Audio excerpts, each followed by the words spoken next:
kepada para dewan juri, waktu dan tempat dipersilahkan. To all the honorable jury, the time is yours. Okay, should I start first? Thank you. This is I like and how you choose the site and then decide what to have, what kind of program that you impose on this site. My question is, can you slide? Can I see the site plan? Okay, wait.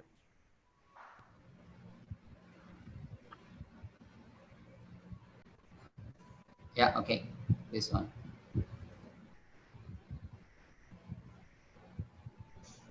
So okay, well, it's interesting that you came up with this idea to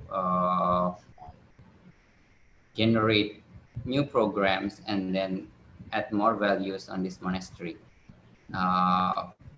Can you tell me more about the main concept of the buildings, because of in the video it's not clear about this, the shape of the building is where it came from, and then how it's going to be utilized with the public. I mean, how it's going to be part of the economic solution for the surrounding yeah, for the surroundings social. Thank you.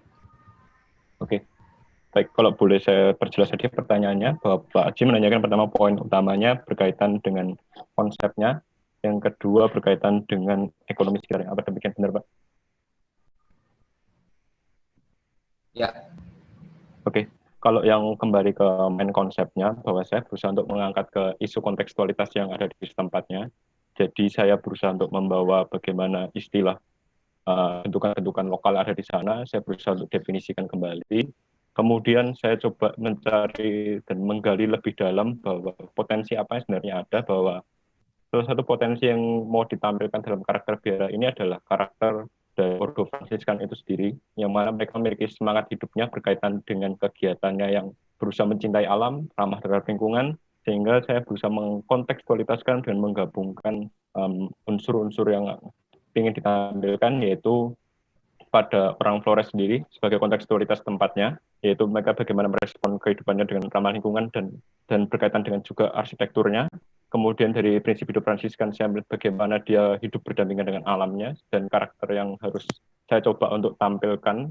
Kemudian saya berusaha untuk kontekstualitaskan terhadap era saat ini, yang mana kita sudah jauh berbeda dengan era-era yang dulu, sehingga saya menggunakan beberapa prinsip sustainable modern. Seperti demikian, Mbak. Kemudian jika berkaitan dengan unsur ekonomi, itu berkaitan dengan lokalitas material, itu berkaitan itu maka diperoleh dengan material-material lokal setempat yang masih sangat mudah untuk diperoleh. Untuk kegiatan ekonomi bagi penduduk sekitar, yaitu kita bisa melibatkan penduduk sekitar untuk dalam kegiatan perkebunan, pertanian, maupun perawatan fasilitas ini. Kemudian jika bertanya tentang bagaimana asal bentuk tadi, kembali lagi saya ke arsitektur tradisionalnya, saya berusaha untuk mentransformasikan beberapa masa, tapi ada beberapa masa yang saya berusaha untuk mempertahankan bentukan lokalnya supaya masih bisa tetap merasakan pengalamannya sama ketika kita berkunjung. Ini loh, Flores itu seperti ini, bukan hanya ini Ngada, ini Bajawa, ini Ende, ini Ruteng, kemudian kita, saya tidak mau bicara tentang personal ke daerahnya, tapi saya mau bicara inilah tanah Flores, tanah yang sangat subur, tanah yang sangat luar biasa. Seperti demikian, Mbak. Oke, terima kasih.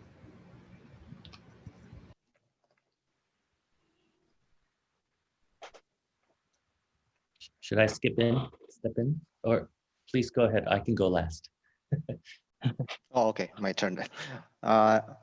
Okay, my comments are actually already put in my chat room. I put 2 comments there. They are actually interlinked. And I think in my comment is more like a preliminary judgment of the project because not so clearly presented in the drawings. I have no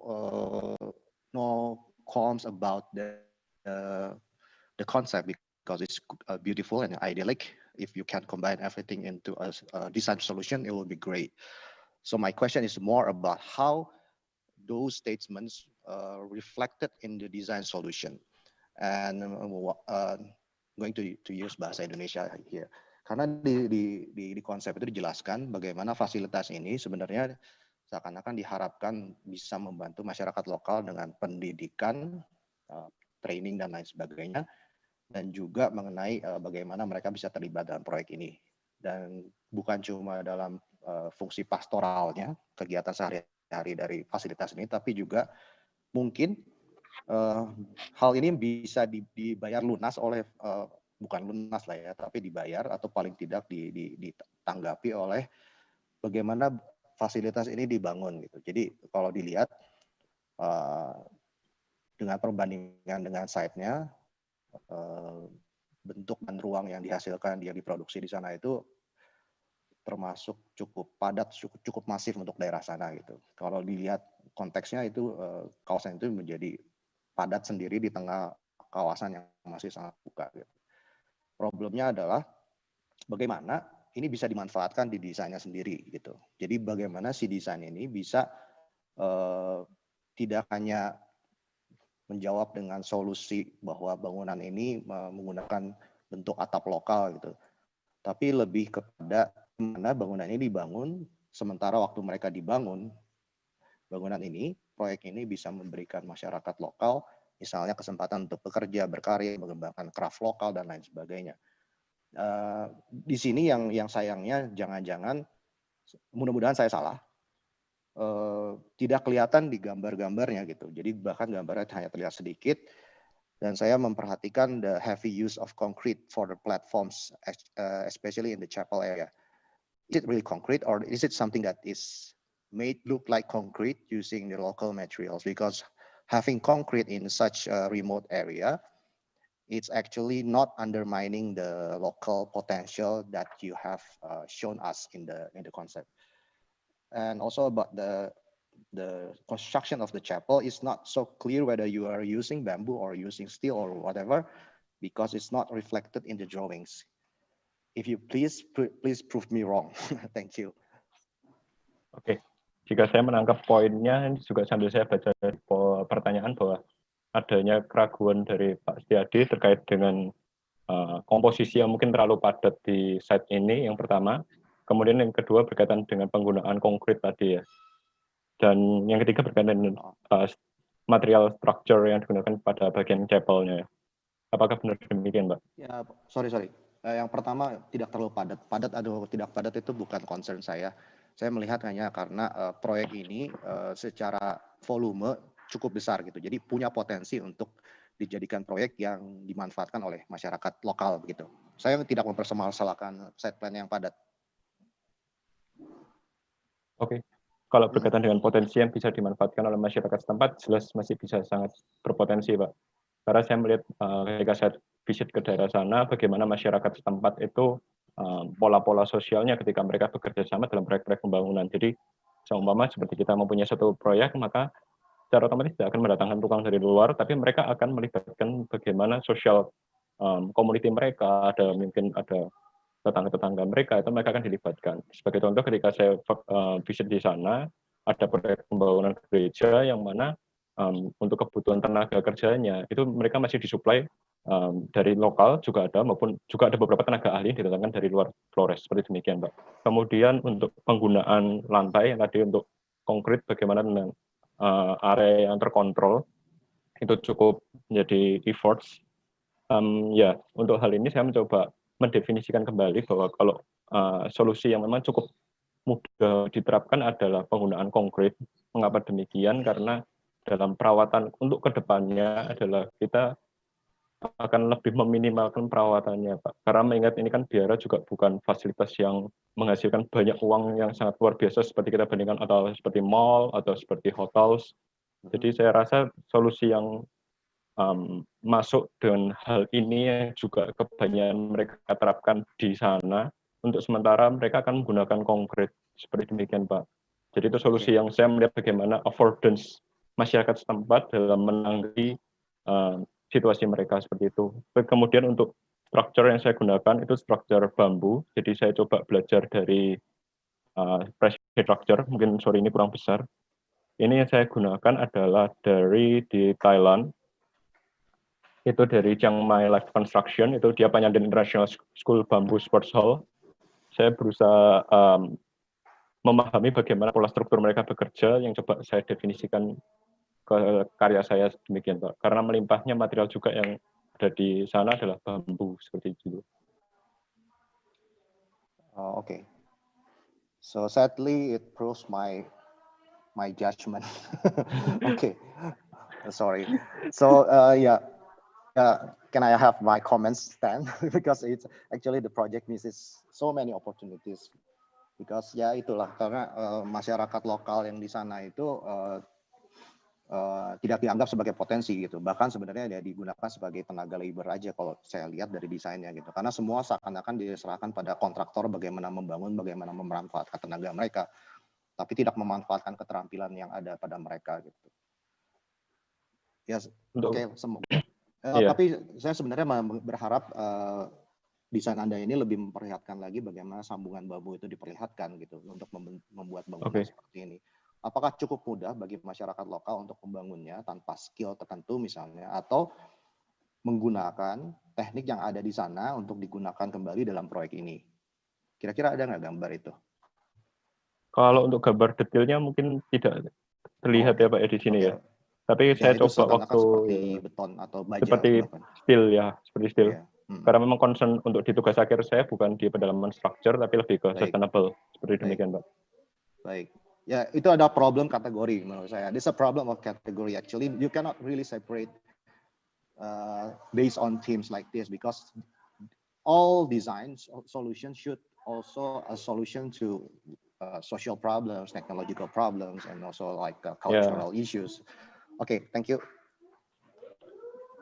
Okay, I'll make my comments brief because I really like your program. The fact that you chose a program that already exists with the Franciscan monks. From what I read from your research, one thing that I think you should focus on is the ground plane, very much. It reflects in all of your drawings.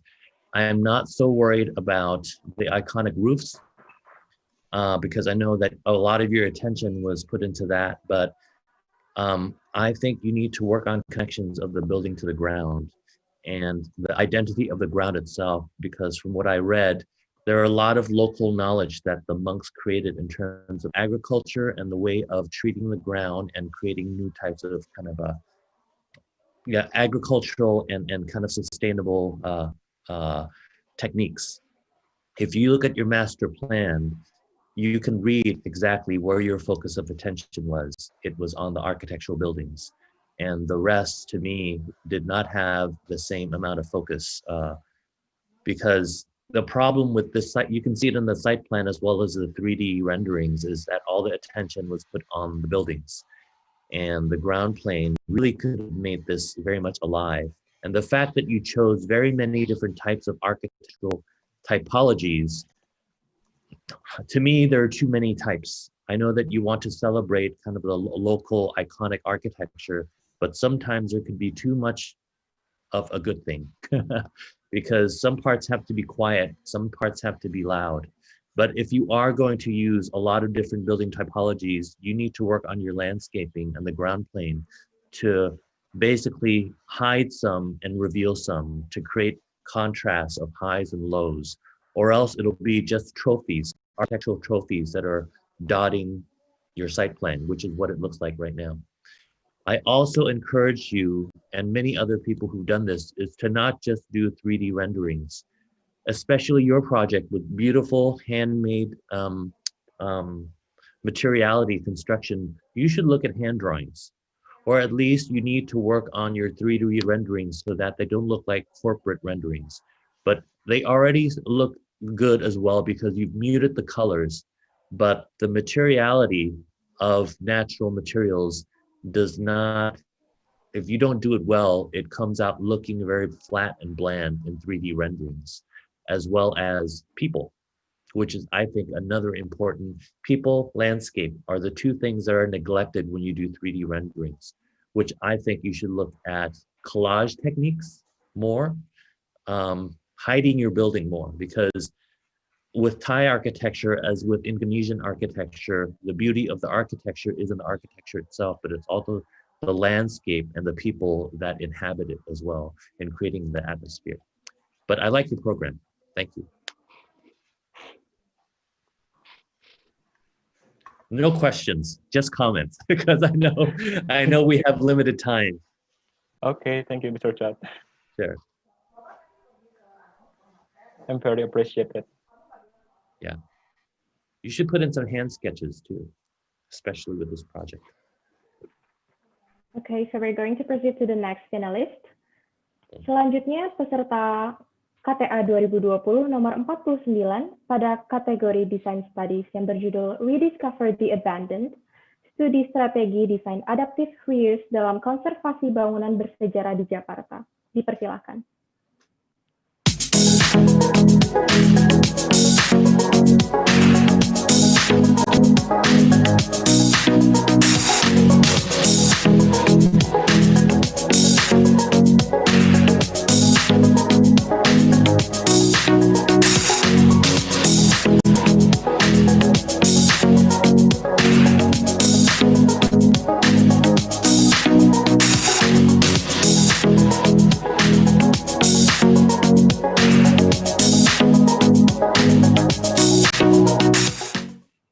Baik, kepada para dewan juri, waktu dan tempat dipersilahkan.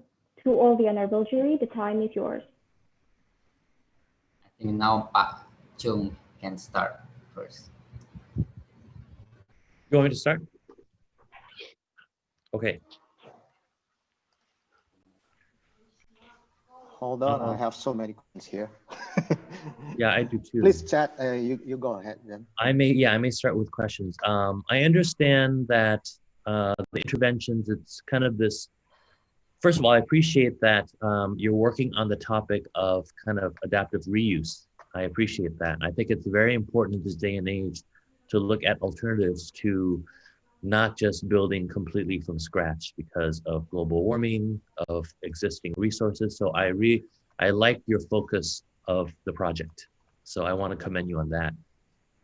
Aside from that, maybe it's because of the language of the presentation. What is not clear, what is clear is I think you have a clear architectural language where there is kind of a more modern steel and glass frame that weaves itself into the historical architecture that creates some interesting spaces. But in the end, I feel like it's very Western spaces. There are a lot of glass covered, a lot of solar drenched and very hot areas that look good in photos, but will be very hard to be in. So, you can see them. For example, the photo in the, right, that one in the middle below your arrow. There are a lot of rooms with glass ceilings, basically. A lot of rooms with glass roofs.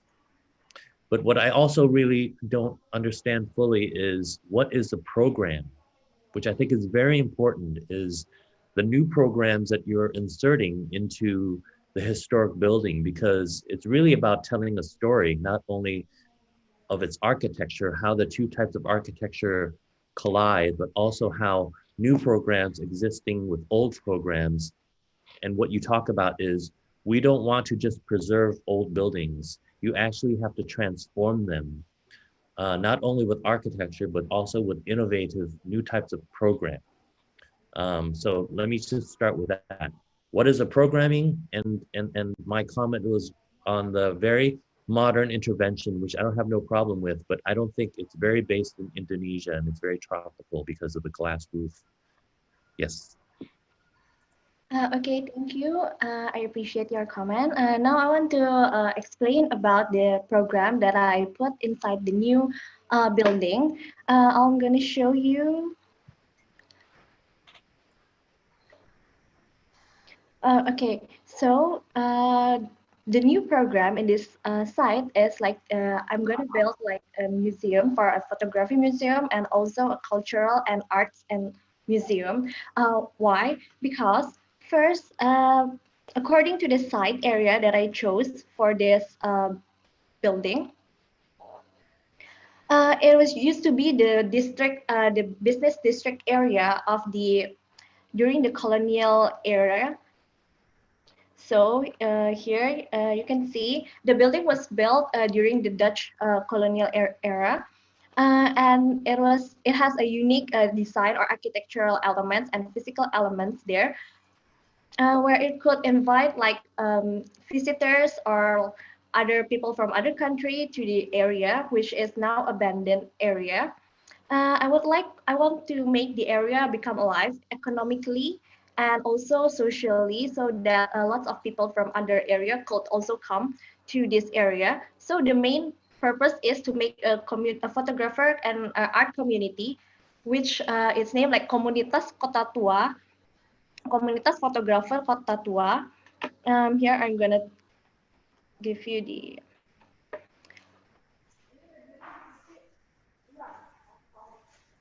So there's a community in Indonesia called Komunitas Fotografi Kota Tua, where their focus is like to represent like Indonesia's cultural and historical buildings, where they could take pictures like a museum, where the photographers could like represent their work through photos or through like historical or cultural physical elements through the existing building. And then there's a secondary program, it's like a cafeteria, because I use adaptive reuse program, adaptive reuse, so I need to make sure that the usage of or the new program could make the community come together as one, and it could be a useful program to the community itself.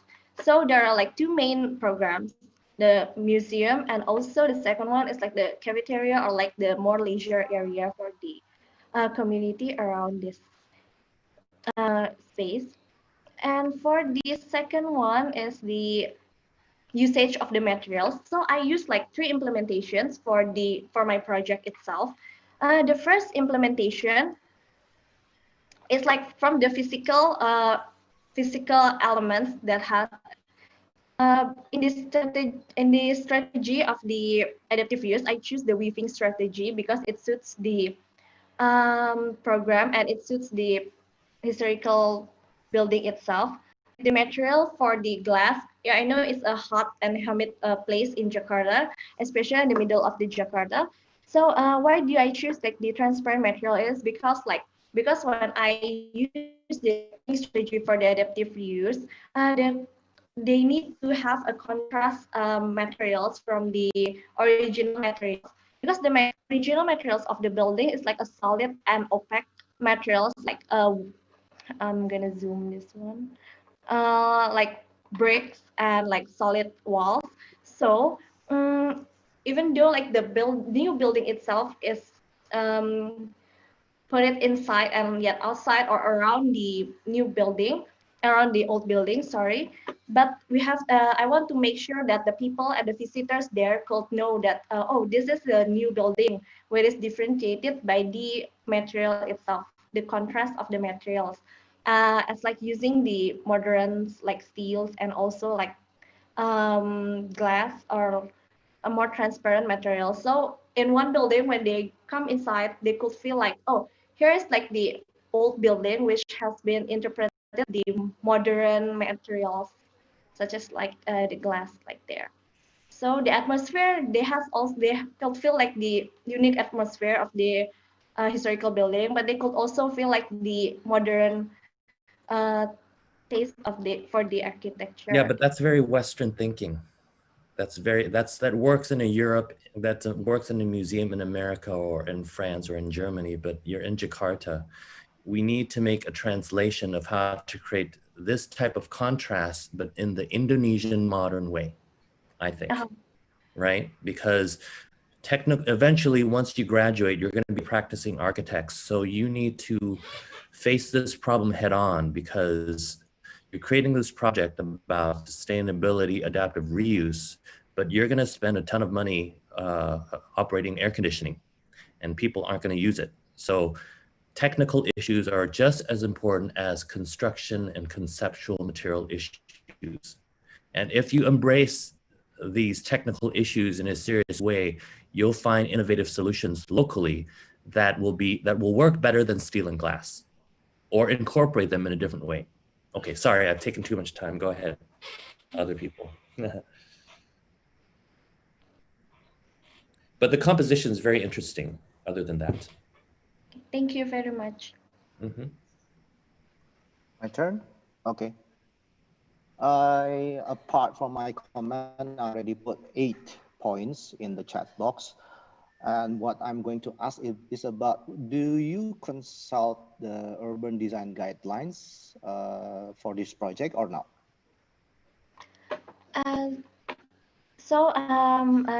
Saya jawab bahasa Indonesia aja ya. Yes, ya, jadi dari project ini saya pertama itu mengambil jadi semua dari untuk pemilihan site dan juga untuk kayak ketentuan kriteria dan tolak ukur itu saya pertama mengikuti dari peraturan daerah khusus Ibu Kota Jakarta nomor 9 tahun 1999. Jadi di mana ada 3 penggolongan bangunan bersejarah. Nah, jadi dari yang ini dia sudah ditentukan. Jadi pertama dia masing-masing golongan bangunan bersejarah ini tuh ada masing-masing ada 5 kriteria. Nah, dari situ saya simpulkan dan mengambil tolak ukur, jadi ada bentuk, material, struktur, dan fungsi dan masa bare yang bisa menerapkan masing-masing beberapa strategi saja. Nah, setelah diteliti dan setelah sudah konfirmasi ke bagian pihak Kota Tua, yang bisa dipakai itu untuk golongan C saya itu berdasarkan analisa dan analisa tapak juga, dan sudah disetujui, itu adalah weaving dan insertion gitu.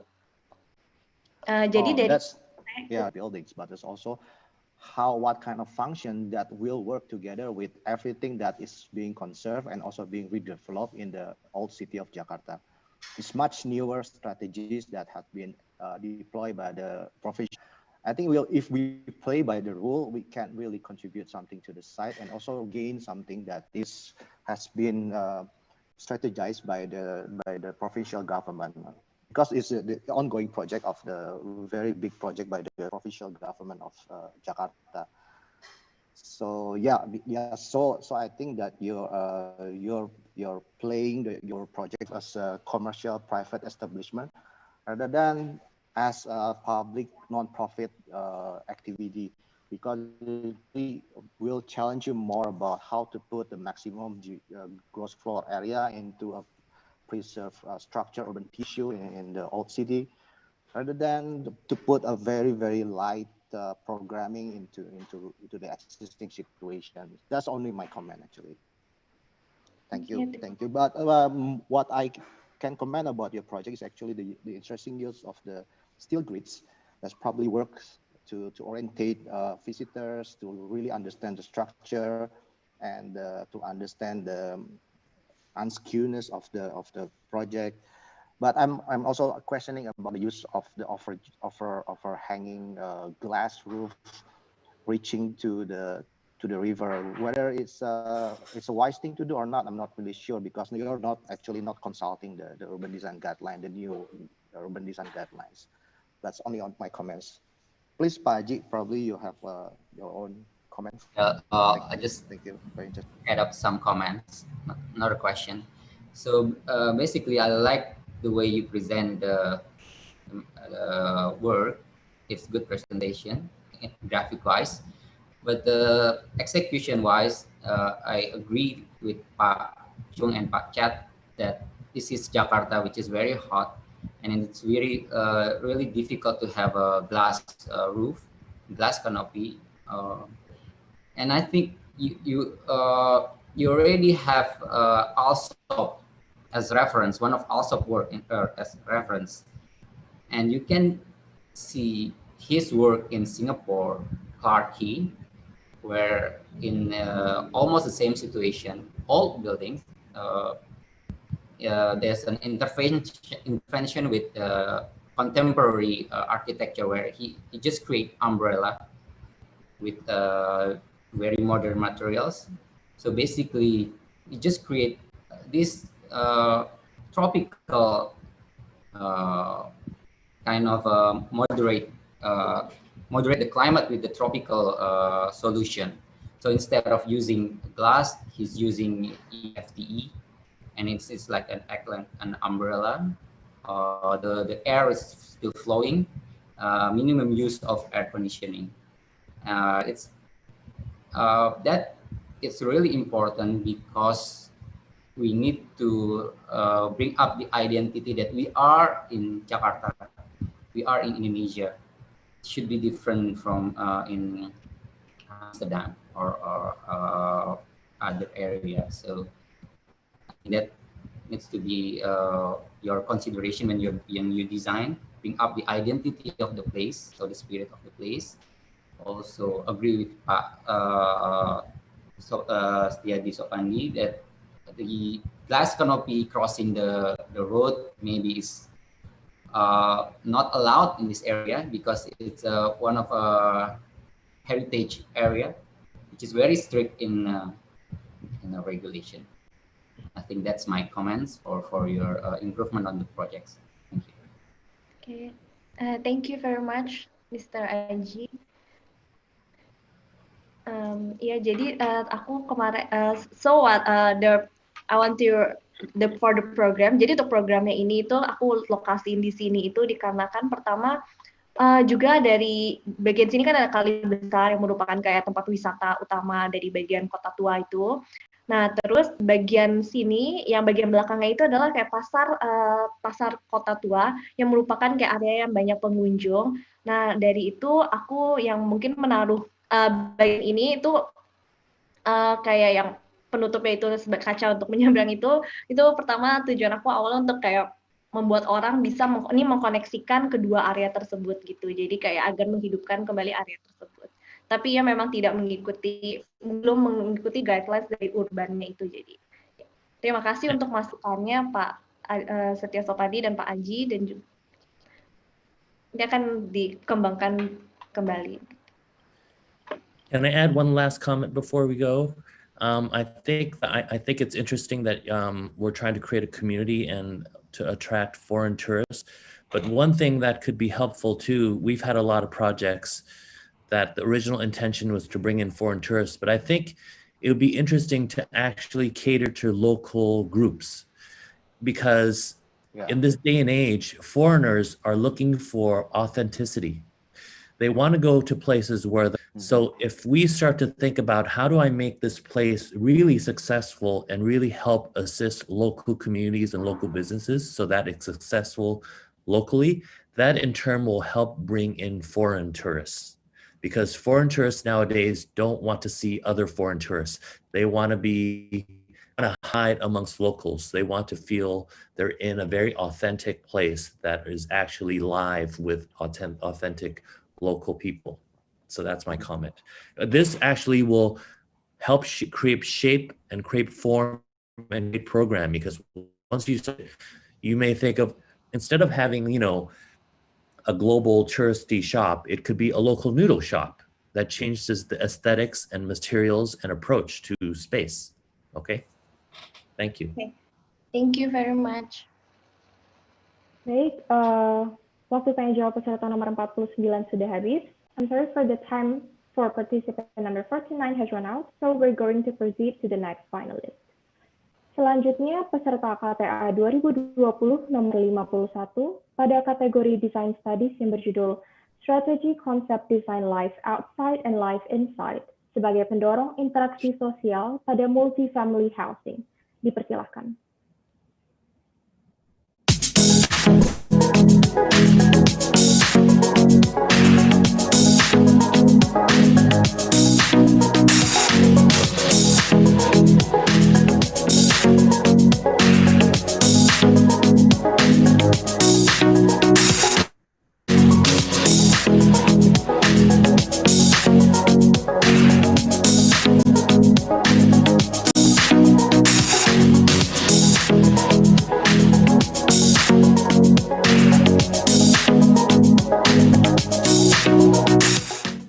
Kepada para dewan juri, waktu dan tempat dipersilahkan. To all the honorable jury, the time is yours.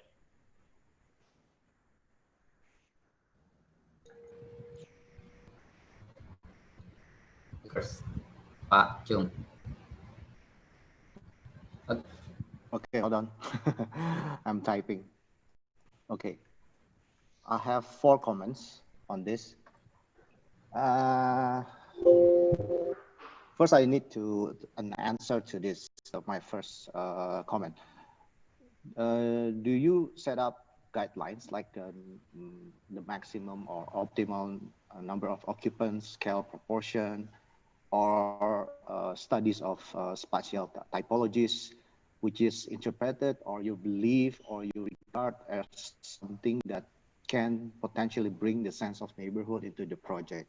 Do you have a kind of vocabulary or a list of typologies or things like that? Because as far as I see, you put it into a section, which is a nice section to have, but it's not actually mentioning about a formula or elements that you would like to use as an ingredient of your project. Jelas atau saya harus pakai bahasa Indonesia? Jelas. Jadi pertanyaannya elemen-elemen strategi perancangan apa aja ya yang dipakai untuk mendesain menghasilkan si bukan strategi sih, tapi semacam daftar vocabulary, elemen, tempat, ataupun ya kalau saya merefer mungkin lebih pada misalnya ke pattern language-nya Christopher Alexander, like a list of ingredients that you can put into your project. Do you work that way or not? No, I do my work by berpatokan pada strategi perancangan yang udah aku create based on life outside and life inside itu. Jadi dari si teori strategi ini yang aku pakai sebagai patokan gitu untuk menciptakan si livable multifamily housing-nya.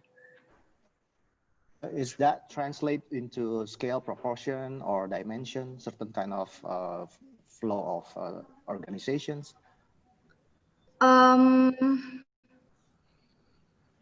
Sorry, maksudnya? Bisa apakah studi itu tadi diterjemahkan menjadi semacam skala, proporsi ruang-ruang yang dianggap sebagai punya kualitas neighborhood yang baik gitu? Soalnya kan ada salah satu bagian itu bicara soal menciptakan ruang terbuka di antara 2 gedung gitu kan. Tapi what kind of space that you think will represent or will bring the sense of neighborhood?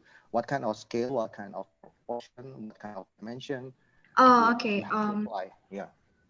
Oke, aku jawab dalam bahasa Indonesia ya. Jadi untuk aktivitas sebenarnya proportionnya yang dimaksud itu di sini aku lebih menjelaskan tentang low rise building dengan proportional space between building sama manusianya gitu. Nah jadi untuk secara dimensi yang persisnya aku nggak sedetail itu, tapi ditetapkan bahwa bangunan itu harus low rise building, means sekitar from 1 to 5 floor height buildings. Nah, the space in between itu menyesuaikan tergantung bangunannya yang di level berapa gitu. Dan aktivitas yang take place di the spaces between buildingsnya itu pun based on the analisis dari si tapak tersebut dan kebutuhan si usernya. Oke. Ya, karena actually the 20th century is full of housing experimentation, but not in Indonesia. We have a very poor development of research on housing, especially urban housing, and also social housing. We rarely have a very good example of social housing. All we do have is actually a developer build apartments, which are actually very, very individualistic. And we don't have this kind of development, even back in the 50s and 60s. But the problem with this is actually we don't have a solid ground to base our assumption, your assumption on whatever can be perceived or can be regarded as having a sense of neighborhood. That's the problem with the issue at the moment. So we don't actually have a tools to really connect your claims, your concept with the design solutions.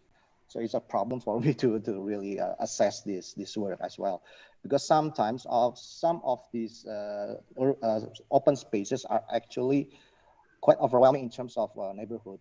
In one or two views of the perspective, actually, we're seeing at the same frame, we can see like hundreds of units of apartments. That not something that I can really say as having a sense of neighborhood.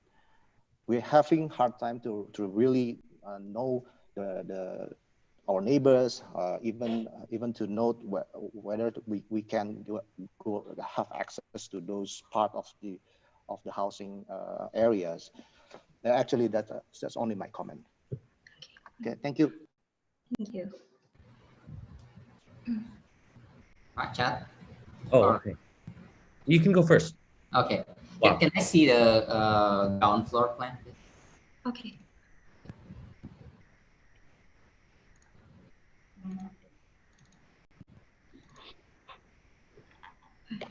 Ini. Okay.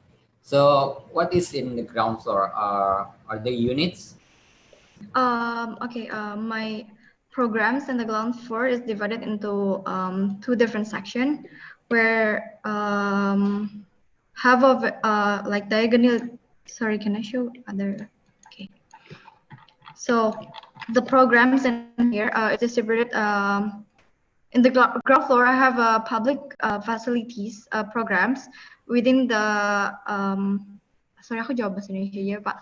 Di bagian perimeter luarnya tapak itu difasilitaskan dengan program publik, jadi areanya itu terbuka terhadap pendatang lainnya. Tetapi bagian belakang dari tapak itu ground floor-nya jadi unit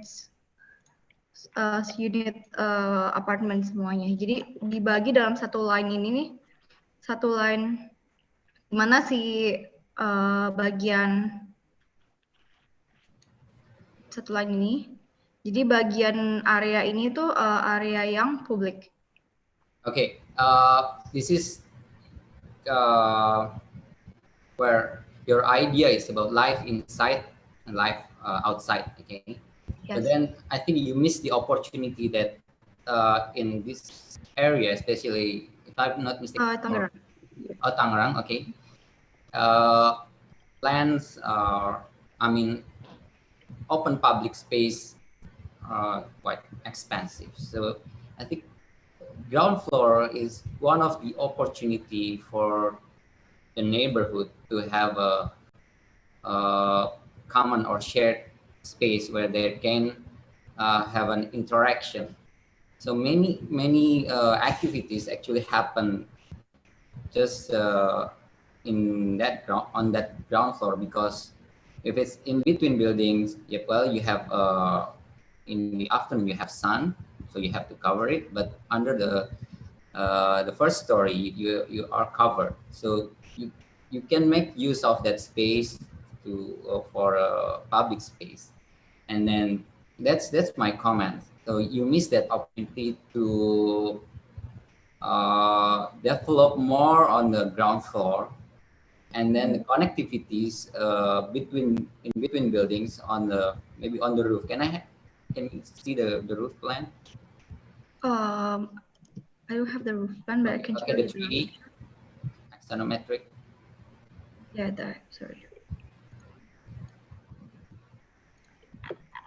Yeah, because well, on our current situation, this is such a big roof you have there. If you can make use that as your extension of your public space for the residents, for the residents. So let's say your ground floor is for the public, semi-public, and then rooftop for the residents. It's going to be interesting. Instead of just this is just, it looks like just regular mid-rise housing. Okay, that's my comment. Thank you. Thank you. Yeah, I think that's the problem. You've chosen a building type that's is loaded with history. What's your name, Macy?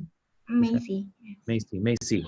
You've chosen a project that probably couldn't be more important in the history of architecture, in terms of, you know, Corbusier, Wright. Everybody wanted to create a mixed-use housing typology that would change the world, that would change the way people live, that move people from romantic art and craft society into industrial society, create a new society. There's such a loaded history of over 100 years, Macy, but your project is presented in the most middle of the road and generic way. I think I'm being honest. I want to be honest with you. You are a very competent architect. You have all the right drawings. It looks like, you know, you've done your homework, section plans and everything, but it's missing life, Macy. Okay. It's missing brave, taking a chance. And I want to comment on that. I want you to have more fun. I want you to take chances, especially with a program like this. It can't be generic because we already have generic building types like this all throughout Jakarta, Indonesia, Thailand. It's just basic commercial apartments, mid-rise. So how do you begin from this? I think this is an amazing accomplishment that you made to the finals, but this isn't the end of your career. This is just the beginning. So I want to leave you with questions with this. How is this very specific to that very street corner in what city is this? Tangerang. Tangerang. There has to be such a specific condition that would make this housing so unique that it can't be anywhere else in the world. It has to have a space that nowhere else in the world would have this. It has to have a room type that nowhere else in the world could be like this. We can't just point to this and say, oh, that's generic. I see that in Thailand. I see that everywhere. And again, it comes back to you being the good student and you do every single drawing. For me, the best drawing you did was probably the easiest drawing to do, but had the most emotion. It's the drawing in the upper left-hand corner of your section. Upper left. Oh, that's from... Yes. This is by far your best drawing of this project. Your 3D renderings take all the life out of your project, but this has full of life. I start to see street culture in your city in this drawing. I start to see glimpses of interesting sections and spaces and balconies and sub-basements where interaction between life that's very unique happens here. So I'm not going to get into specific details, but I hope you know what I'm talking about. I would like to say that this drawings is now mine. It's Uh-oh. based on the analysis. I'm really sorry. But no matter. Yeah. It's a lesson for you, Macy, right? Yeah. I want to be honest with you, and I think you're a very competent designer.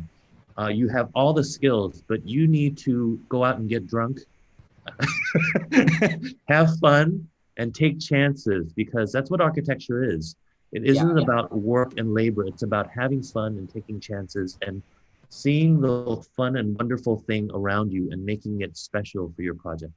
Yeah, you are still far from reality, so don't go there yet. So have fun with the bold intervention, with your design intervention, I think. So the first question about neighborhood, I would even ask, it has to be about your neighborhood or the neighborhood on this street corner. It can't be about a generic neighborhood anywhere in the world, because that's how it becomes a generic project when it doesn't become specific. Like maybe your neighborhood has a lot of stray dogs, or it has, specific types of trees, or it has a certain cafe corner that's very important. So these specific things need to be pulled into your project so it becomes special. Okay? Thank you. You're welcome. All right, thank you very much. Sorry for the time. Participant number 51 has run out, so we're going to proceed to the next finalist. Selanjutnya, peserta KTA 2020 nomor 9 pada kategori Environmental Studies yang berjudul Kantor Sewa dengan Pendekatan Arsitektur Hijau di Jakarta Barat, dipersilahkan.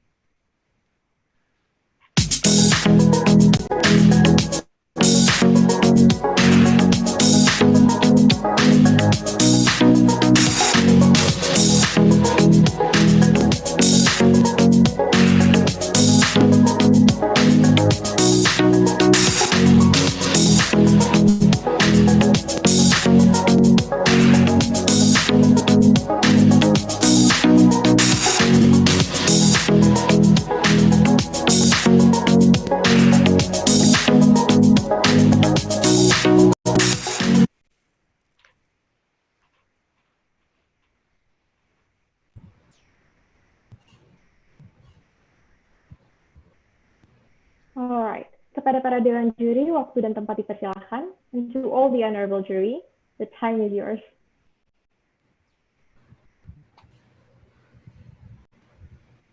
I hope Macy doesn't take my comments seriously and goes out to get drunk. Her parents would be very mad at me.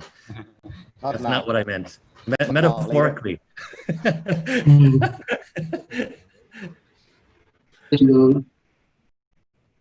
Okay, I think I go off. Okay. Okay. My comment for number 9 is I have 5 comments. Very technical one. It seems that the project inviting all the technical comments. I have to say that creating an open public green space, inviting and very fresh looking triangular plaza with also some different levels is very, very interesting to see how it goes. We rarely seen this kind of opening in our Jakarta urban space, because most skyscrapers are like very isolated island of workspaces. With this kind of very good elaboration of all sides of the area is very interesting. It seems that this orientates mostly towards the front, which where all the infrastructure of transportation are located. And that the project refers to green architecture whatsoever. With west and east lining of the main tower is, of course, expected. Not something that is can be considered as a novelty. But how the green concept here is not so well developed. And also have to commend that the use of the open core system, or whatever you call it, that the stack effect ventilation, I don't think it will work. It's probably only work the wind tunnel actually for the people hanging around in the balcony on the top floors, because the wind will be very, very hard and probably will pull people out of the building. That's probably something that you should be really, really take a close look, probably using the off-the-shelf software for the wind tunnel simulation, and also probably using Ecotech to really back up your story of the design. That's actually my comment. Thank you. Terima kasih. Mungkin maksudnya pertanyaannya bagaimana konsepnya itu strategi dari konsep bangunan ini ya Pak? Enggak sih sebenarnya. Jadi banyak klaim yang menurut saya itu masih harus dibuktikan, paling tidak di simulasi. Dibuktikan benar atau tidak kita kan tidak tahu, dan tidak dalam skala tugas akhir untuk membuktikan itu. Tapi paling tidak banyak sekali konsep yang seperti misalnya solar panel ada di sisi barat dan timur, itu sebenarnya itu bukan penempatan yang paling efisien buat solar panel. Karena solar panel itu meskipun dia menjawab kebutuhan mengenai energi, yang tidak mengambil energi dari grid tuh, tapi menciptakan energi sendiri, tapi harus juga diekspresikan, harus diwujudkan dalam wujud ya, dalam strategi yang paling efisien. Jadi solar panel itu paling efektif memang ditempatkan di daerah yang bukan cuma menjawab melindungi bangunan dari exposure matahari di barat dan timur, tapi juga solar panel itu harus dipertimbangkan supaya bekerja secara efektif. Kalau solar panel hanya bekerja dari pagi hari, sore hari aja, itu mengurangi kesempatan solar panel itu menghasilkan 100% dari apa yang mereka solar panel itu bisa hasilkan gitu. Kalau cuma melindungi bangunan dari matahari barat yang panas gitu, taruh solar panel aja itu sebenarnya kayak semacam apa ya, justification of the form that you created gitu. It's not really answer the basic, not really developing a thorough thinking about how a skyscraper, green skyscraper should be. Sebenarnya ke arah situ sih. Silakan mungkin bisa ditanggapi. Oh ya, terima kasih. Mungkin konsep pertama yang saya buat itu kan si bangunan yang tipis gitu, di mana orientasi dari masa bangunan si tower ini dengan mengaplikasikan penerapan si panel suryanya memang membuat bangunan ini jadi beda. Biasanya kan hanya ada di rooftop, cuman ini saya buat di sisi bangunan sisi timur barat yang terkena sinar matahari, Pak. Oke. Sebenarnya yang saya bicarakan bukan cuma sekedar soal panel sih, tapi lebih ke arah keseluruhan ekspresi bangunannya. Tapi oke lah, nggak apa-apa. Terima kasih. Cuma paling itu aja yang stack effect ventilation itu, I don't think it work. Karena stock effect ventilation itu sebenarnya kan memanfaatkan udara panas yang ada di ruangan yang ingin didinginkan dengan memberikan saluran ke atas supaya dia bisa dibawa oleh angin yang dengan bahkan angin sekecil apapun gitu. But I don't think that stack effect ventilation will work in this kind of setting in a building gitu. I might be wrong, but most likely from my experience that wind tunnel effect is most likely to happen here.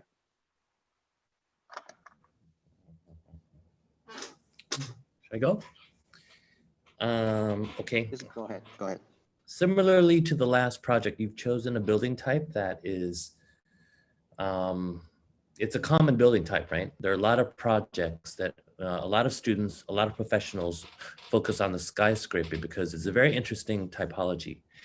Now, if you were a student, an A project would be a project where you research the newest trends, the newest technologies, you apply them sufficiently, and you've created a building that's very competent, right? But if you're gonna win this award, you can't do that. If you're gonna win this award, you have to present something that is almost contradictory to the standard. You won't be able to present this building that it incorporates this technology that is the newest and this other technology that the best has done, and I'm doing it in my own building. Your project, you have to be able to answer me, how is this size skyscraper different than any other skyscraper in the world? To a point where it almost challenges existing technologies, maybe because of our tropical location, because of our urban infrastructure, maybe because of social reasons. But you need to convince me that this is unique here and nowhere else in the world. Even if you don't have a technical solution for it, that doesn't matter. I don't need for you to give me a technical solution, but I need for you to challenge the existing typology. I want you to flip the norm. Go.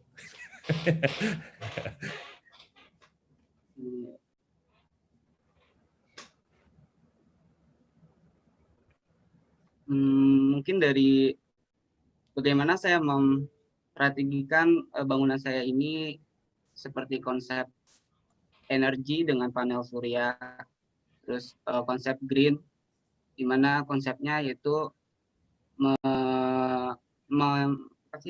mentransformasikan bentuk bangunannya dengan mengintegrasikan jalur seperti jalur sepeda, membuat resapan air, memasukkan potensi gitu seperti.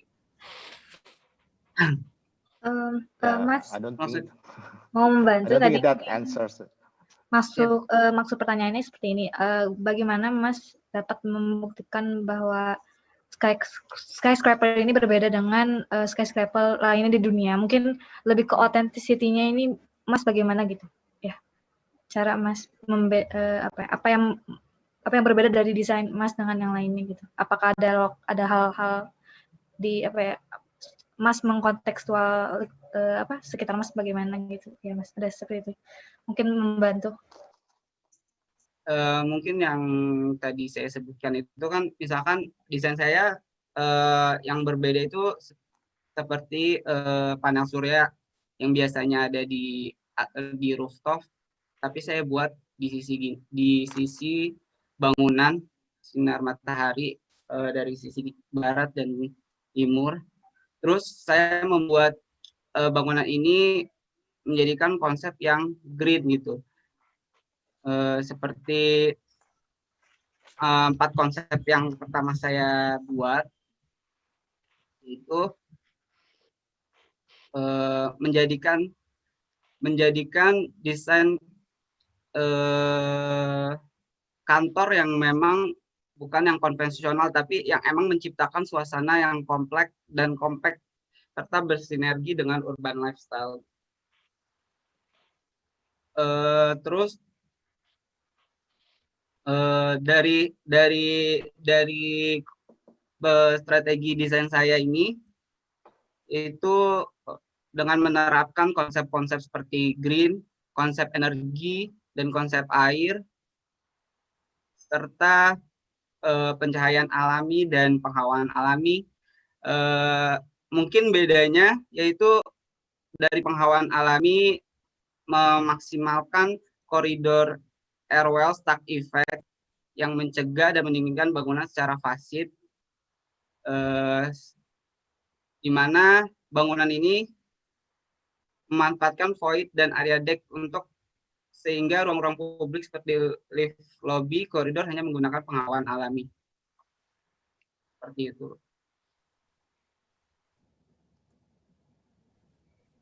Okay, I would like to add on Pak Chat and Pak Astiadi that can we see your plan, your typical plan?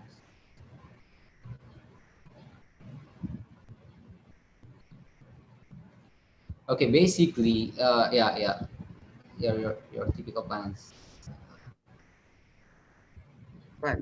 Denah tipikal, lantai. Ya, boleh. Tower, yeah. Show the tower. Nah, ya. Yep.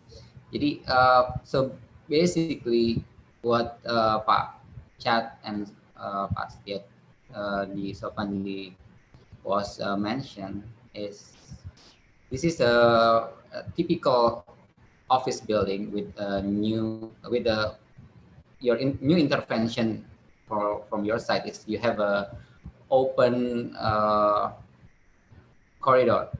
With fresh air going through from the west to east side. It can be work, but you have to think how to reduce the power of the air going through the corridor. If it's not, then it's going to create what do you call it, a turbulence. So it's you need to reconsider that. And then the question is, if let's say the clients don't have money to have all this technology that you mentioned about the solar panel, is this building going to work or no? Thank you. Yeah, but the problem with this building core, it doesn't work. Meaning, the vertical core, the vertical voids and the horizontal voids don't work. Meaning, he created the building into 2 portions, this portion and this portion, but he put the core that is a blockage in the middle. I mean, if you were going to, you created this building shape where it's 2 sides, right? A north and a south side. I expected that this to be a very transparent or through traffic. And I thought that you were going to put the elevator core here or here so that this becomes a wind corridor. But instead you block it with the circulation core, and you create this other vertical core that again doesn't work. So the plan and the section are fighting with each other to me because of this guy. It seems so. Because of this project is the main concentration is the low energy, right? So it's your building facing north. You have more glass on the north, which actually the hottest part of the building is on the north, because our location, this part of your project is just below the equator.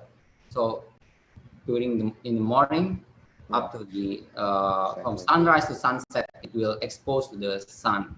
So the hottest part of your building is on the north, while it's all glass. So yeah, my question is, if let's say the client don't have the money, so they need to reduce the budget, this building is going to work? Mengenai cost-nya ya Pak? Nggak, bukan. Jadi kalau misalnya kliennya tidak punya uang nih buat naruh fotovoltaik atau segala macam, bangunan kamu work nggak? Maksudnya oke nggak? Pak Haji, I don't think even he put the solar panels on all the sides. You're mentioning about the north part of the facade. Yeah. It's not covered by solar panels at all. It's just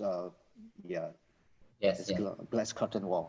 Ya berarti di utara itu kemungkinan harus double low E glass gitu ya. Nah, hanya kalau misalnya itu work nggak kira-kira tuh? Itu mungkin yang harus dijawab ketika mendesain gitu ya. Karena it's the context. So Mr. Chat was mentioned about this, the context of the building is in Indonesia. So it's not, I mean, because it's you are still students, so it's your time to just explore wild ideas, not just a very it's typical office building. And it's, I think there are a lot of interesting points in here. I think the problem with you, as with a lot of professional offices as well, is we have, there's this trend of trying to be sustainable and green. So everybody goes through the entire checklist. Okay, I have to have vertical green, I have to have voids, I have to have, a sufficient air cooling system. You have to, I mean, it feels like a checklist that everybody has to go through the checklist. Yeah. So in the end, it becomes a very generic building, right? Yeah. But to me, if you just choose one or two things and not worry about everything else and just really become an expert, what struck me with this building is when I first saw the form, it looked like two buildings that had a crack in the middle. And I thought that in itself was an interesting form that allows through ventilation. Yeah.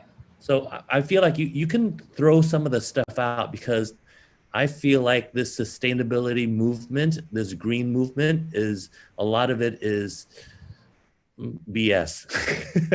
There's a checklist of stuff that you do. Yeah. For example, the vertical green wall is the biggest, failure in the world, where I've never seen it work.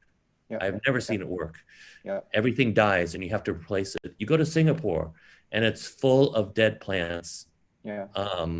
I don't know how Woha does it. I haven't asked Richard, but it must be very expensive. Yeah. It must be very expensive and labor intensive. Yeah. So my comment to you is to support your career.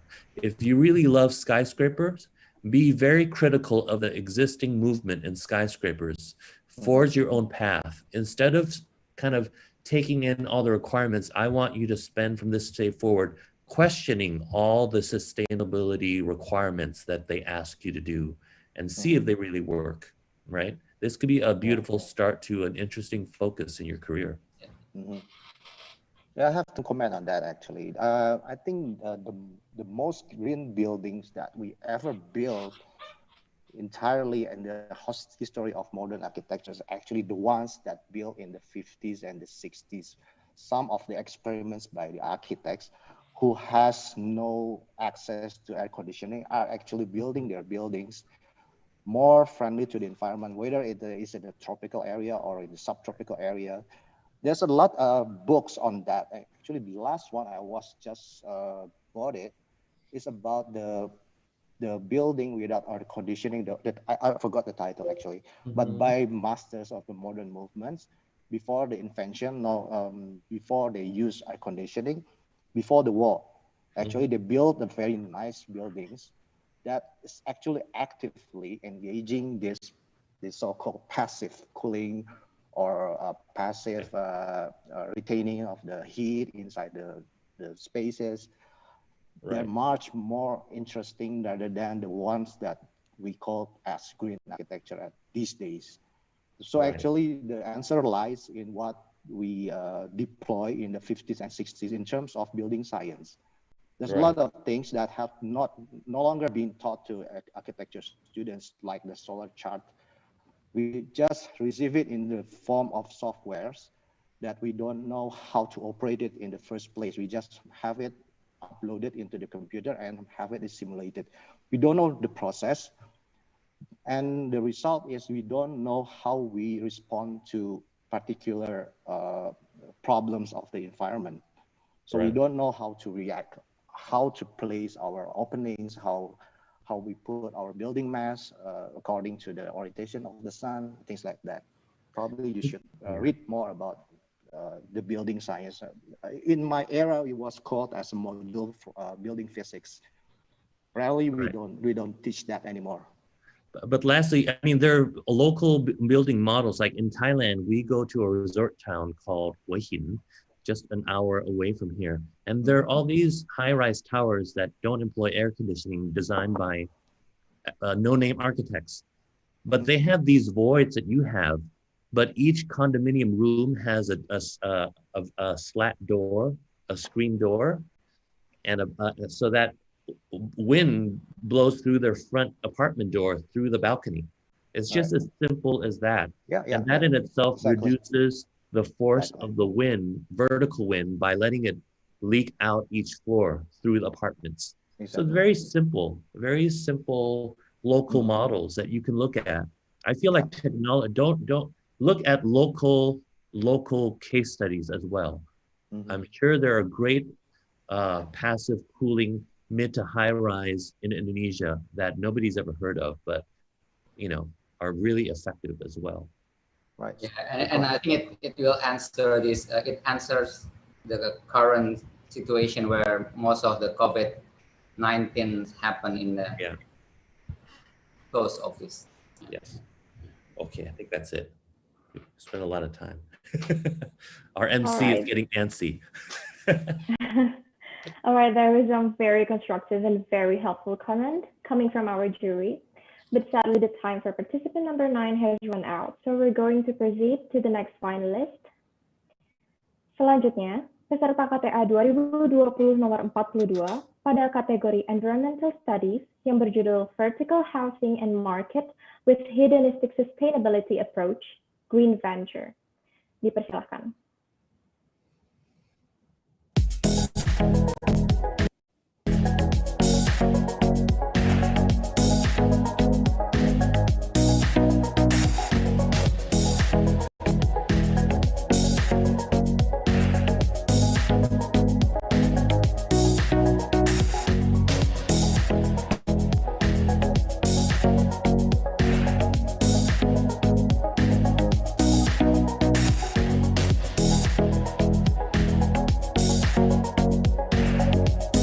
Kepada para dewan juri, waktu dan tempat dipersilahkan. To all the honorable jury, the time is yours. Paji. Okay, can I see your ground floor plan, please?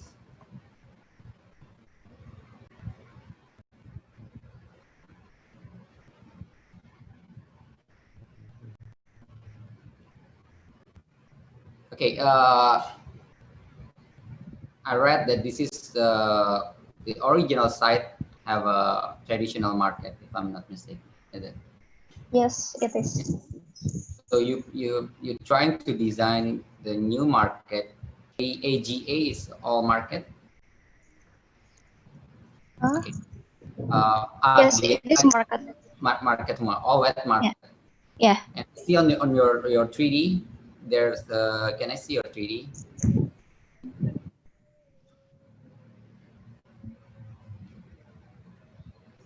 Untuk yang which one is the market? The front building. The perspective, is it? Ini untuk marketnya. Which story?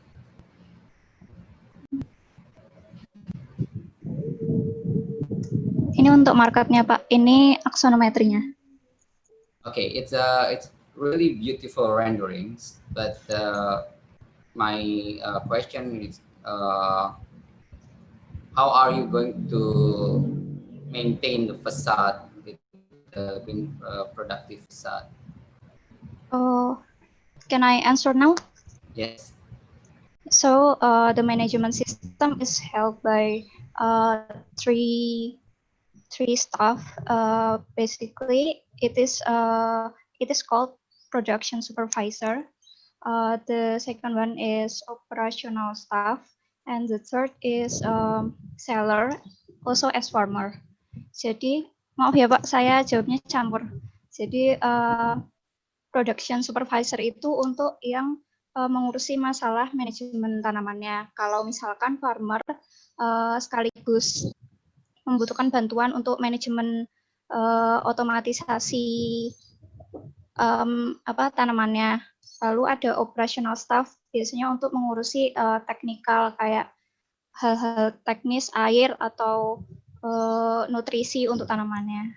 Lalu yang ketiga sellernya yang juga sebagai farmernya sendiri. Begitu Pak. Kalau untuk yang market seperti itu, kalau untuk yang housing, jadi tiap hidroponik itu di manage oleh penghuni unitnya sendiri. Begitu.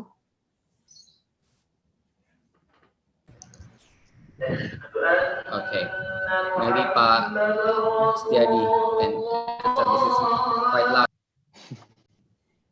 Okay. I actually gave my comments in the chat box as usual, three questions. Tapi saya sebenarnya cuma pengen, I'll just raise one question while the three are given to the finalists. I just want to know about whether each occupant is expected by the finalists, to be responsible for one hydroponic wall that is actually on the front side of the unit, and how that justify the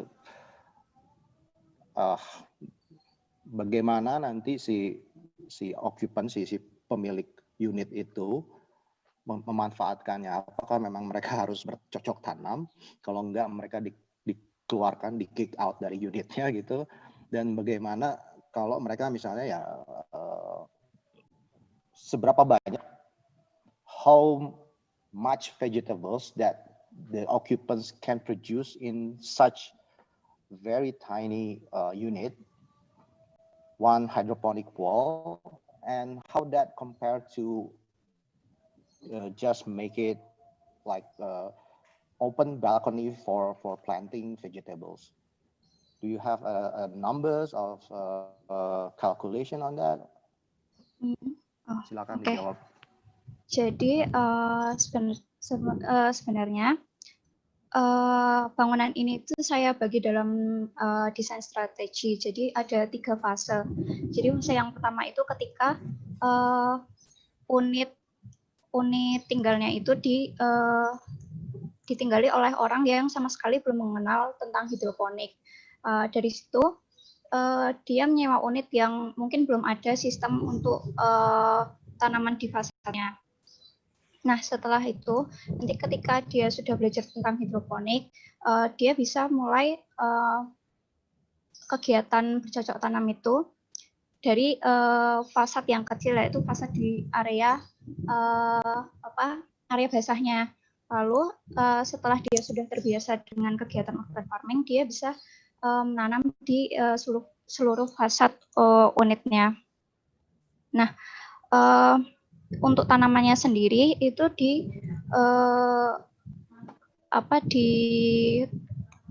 dipilih berdasarkan daily diet plan-nya si unit pemilik ruangan tersebut. Jadi misalkan dalam daily diet plan-nya dia biasanya makan kangkung atau sawi, kecambah. Nah, itu nanti yang menjadi base tanaman apa yang bisa ditanam di hidroponik atau aquaponiknya itu.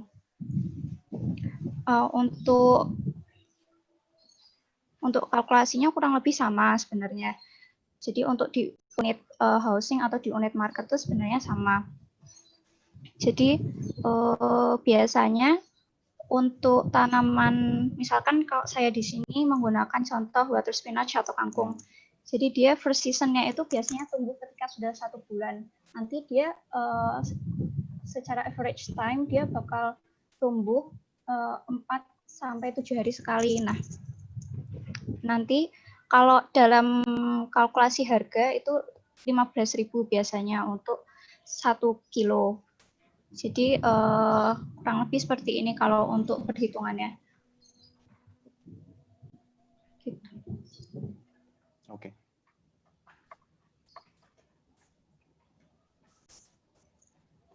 Okay, thank you.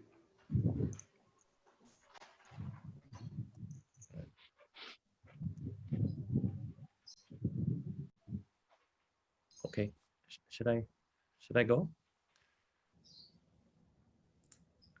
Why don't I just make some comments? I think there are a lot of interesting elements in here other than the vertical farm.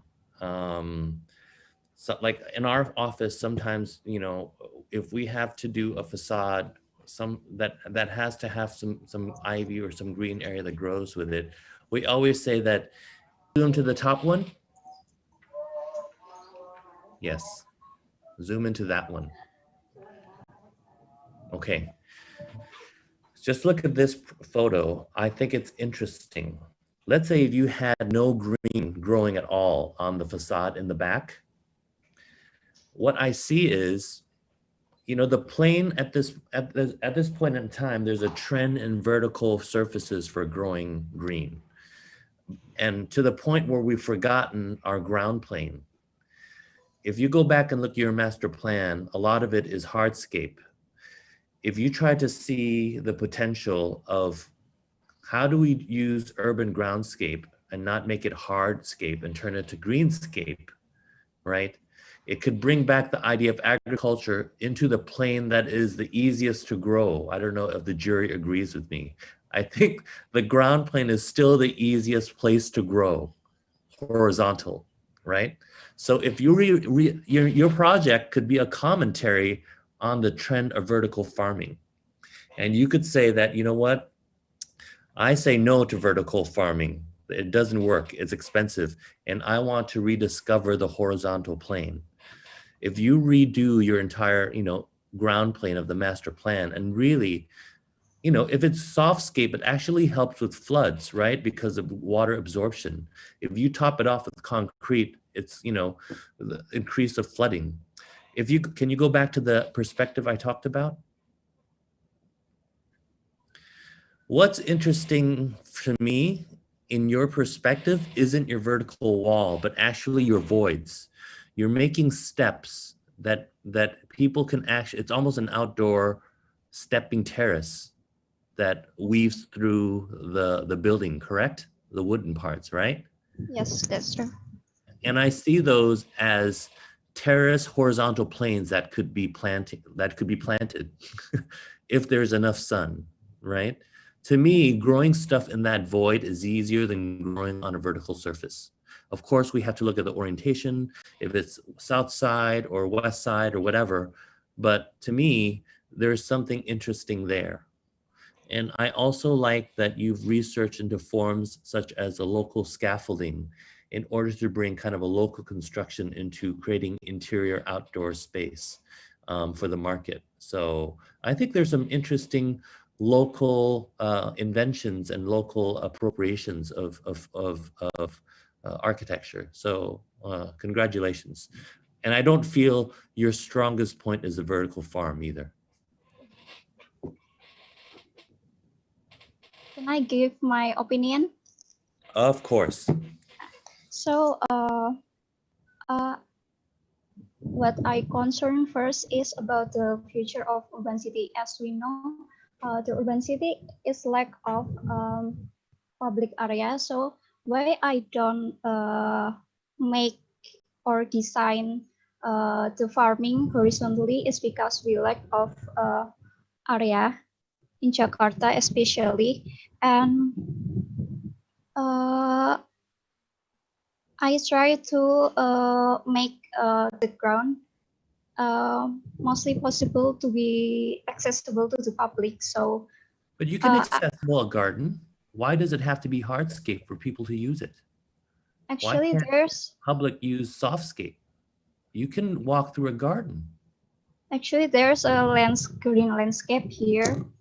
Yeah, but that's the problem. It's a very modern way of approach where you, okay, this is green, this is where you play, and this is concrete, this is where you walk. But in reality, you can use the ground plane any way you want. You don't have to program it one-to-one, you know? Even if I say this is all green, it doesn't mean that it's out of bounds for people to walk through. You can do anything you want. You can create a garden that people can hang out in. It doesn't have to be just a productive garden. It could be an occupiable garden. This is the invention of architecture, right? You do things, you don't have to you don't have to accept a box around things that you do because it hasn't been done before. Sorry, I feel it's important to bring this issue up so that you don't operate just within a box or an assumption that you feel that I don't think it's false. There's a false assumption that hardscape is the only public. If anything, a hardscape is the most dead space. It's the hottest. It's the most barren. It's the most lifeless. If you go around in our cities in the Southeast Asia, they're dead spaces, especially without canopy. Sorry, go ahead. Yeah, exactly. Actually, I'm going to comment on chat. It's actually true that the open space, barren open space in the cold area is the coldest. You cannot hang out there. And there's a lot of, it's actually interlinked to the last proposal of the housing project as well. Interlinked with that, actually there's a lot of building types for this kind of social or stacked housing that can be explored. Right. Because of what have you provided here is actually it's a building of a tower in the park, which is a very old idea. It has been explored over and over again by architects all over the world, and we have already seen the failure points of this kind of planning. And yet you came with the solution of providing green areas, which is actually grassland, which is actually not ecological. That's the worst green. Grass is the worst green ever. Yes, actually, it needs the most water, and it's not productive. You can't eat it. You always have to cut it. I mean, it's the most expensive and wasteful green ever. Yeah, even worse if you cannot step on it. Yeah, you can step on it. You can shit on it. Sorry. Yeah. I'm saying that basically you've done a lot of good stuff, especially with the market inside and the vertical wall. I want all this to bleed all over your groundscape. Yeah. It should be more of what you want to do, but I don't want you to build a box around yourself because the ground plane is ready to be played with. Yeah. It's ready. You're ready for a new urban type of farming on the horizontal plane. Agree. Yeah, I like your project. Thank you for the comments, sir. Except for the vertical wall. All right, that was very constructive and again very helpful comment coming from our jury. But sadly, the time for participants in number 42 has run out. So we're going to proceed to the next finalist. Selanjutnya, peserta KTA 2020 nomor 8 pada kategori Social Studies yang berjudul Simpul Bertahan Hidup Jogoyudan, perancangan jalinan jaringan pemukiman Kampung Jogoyudan, Yogyakarta sebagai sistem responsif dengan pendekatan arsitektur survival. Dipersilakan.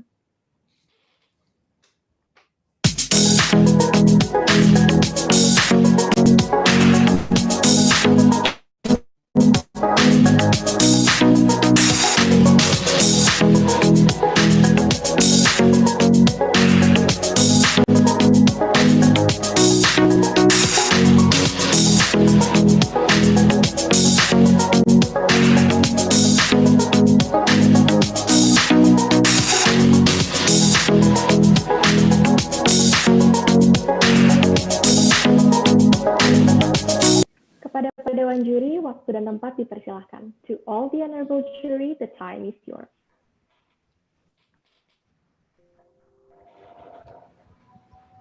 I think this one is Pak Chat.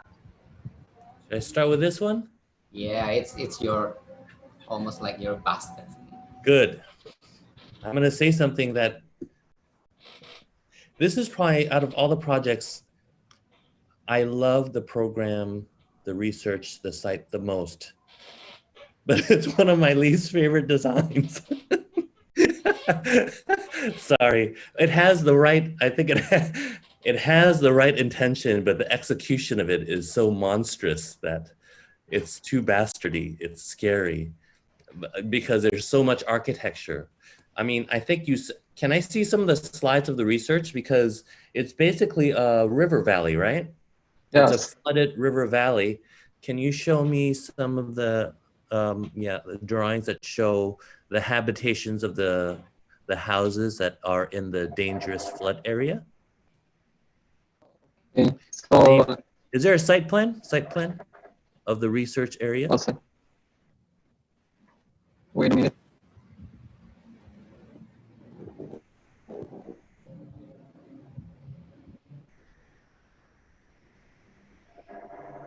Is it shown up on your screen? Yes. Okay. Yes. So basically this one is the site plan and the location is right here. Right. I pick it up in here because this one is most of the dangerous east. Right. Because of this river. Right. Yeah. So that, Right. this one Yeah, it's completely clear. You don't need to explain. I think you're very clever. In a project, we have to figure out your own project, create your own question. The idea of having to invent a question, creating a question for a thesis, selecting the right site that when people look at, they say, wow, that's interesting. There's a very clear problem that needs to be solved, and the potential solutions are so exciting. You've perfectly picked, to me, a really interesting site. I don't need to ask you anymore what needs to be done. Basically, you need to save your ideas. You don't want to kick them out, because local community, if you are able to stay where you are and continue with your life, that's probably the best thing, I think, right? So to me, that's super clear. And I felt like there was a solution that could have been very simple and very local, which is somehow to elevate the houses or elevate architecture in a way. So the solution is almost childlike in terms of concept, very easy. But I think the problem comes in with your execution. I think there's just too much architecture that it loses. In the end, you don't want to lose its kind of local, small scale community. Do you have a photo of this area? I think you just showed it. Oh yeah. How the in the first slide, like? Let me see. I have the. Wait a minute.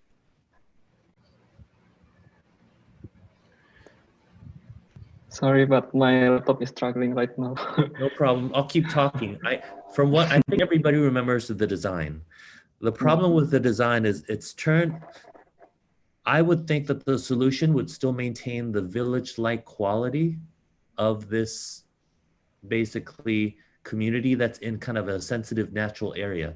So in my mind, I thought that this solution would have been kind of a light, sustainable, and still have a sense of community solution.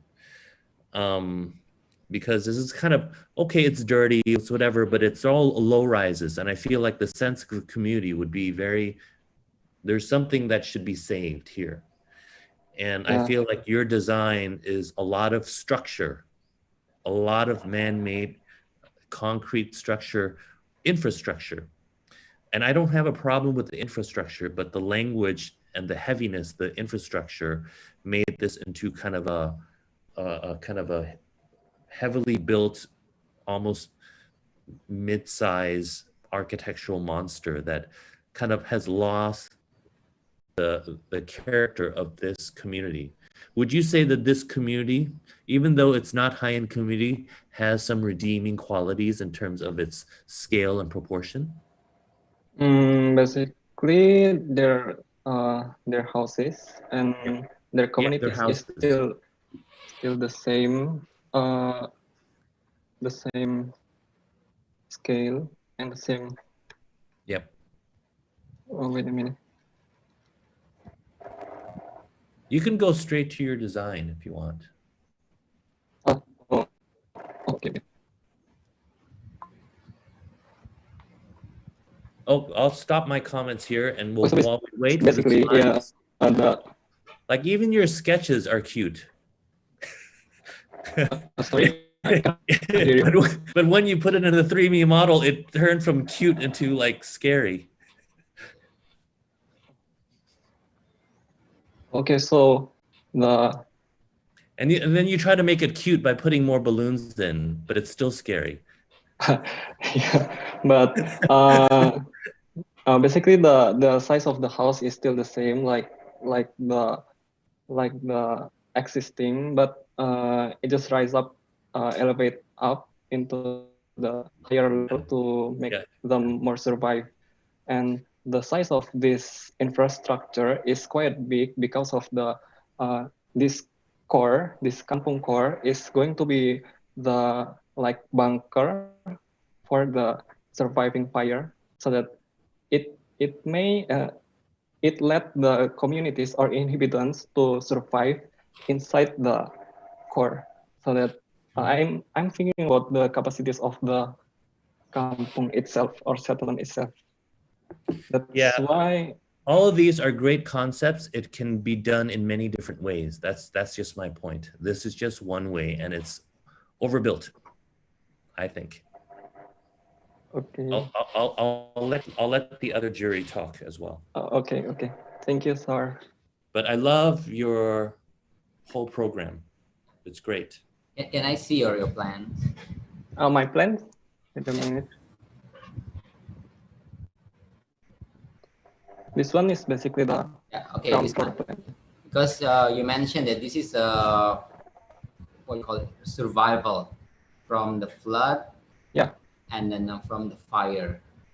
So apart from the concept, I like the concept that you're trying to solve the current situation where mostly people who live here are maybe illegal settlements. I don't know. Or they don't have any choice to live here because they cannot afford to live other days. Okay, but Pak Chat already said that it's a quite interesting and a very good ideas to propose. But your idea of having a core on this very messy structure, it's dangerous for the residents. For instance, if one of the bridge burned and disconnected other residents from the core, well, it's going to be a problem. So that's maybe you have to think about when you say that it's a survival from the fire, then you need to really think that what is the fire escape strategy. There is it's not just strategy, but it's also the reason for this kind of a community. That's my comment.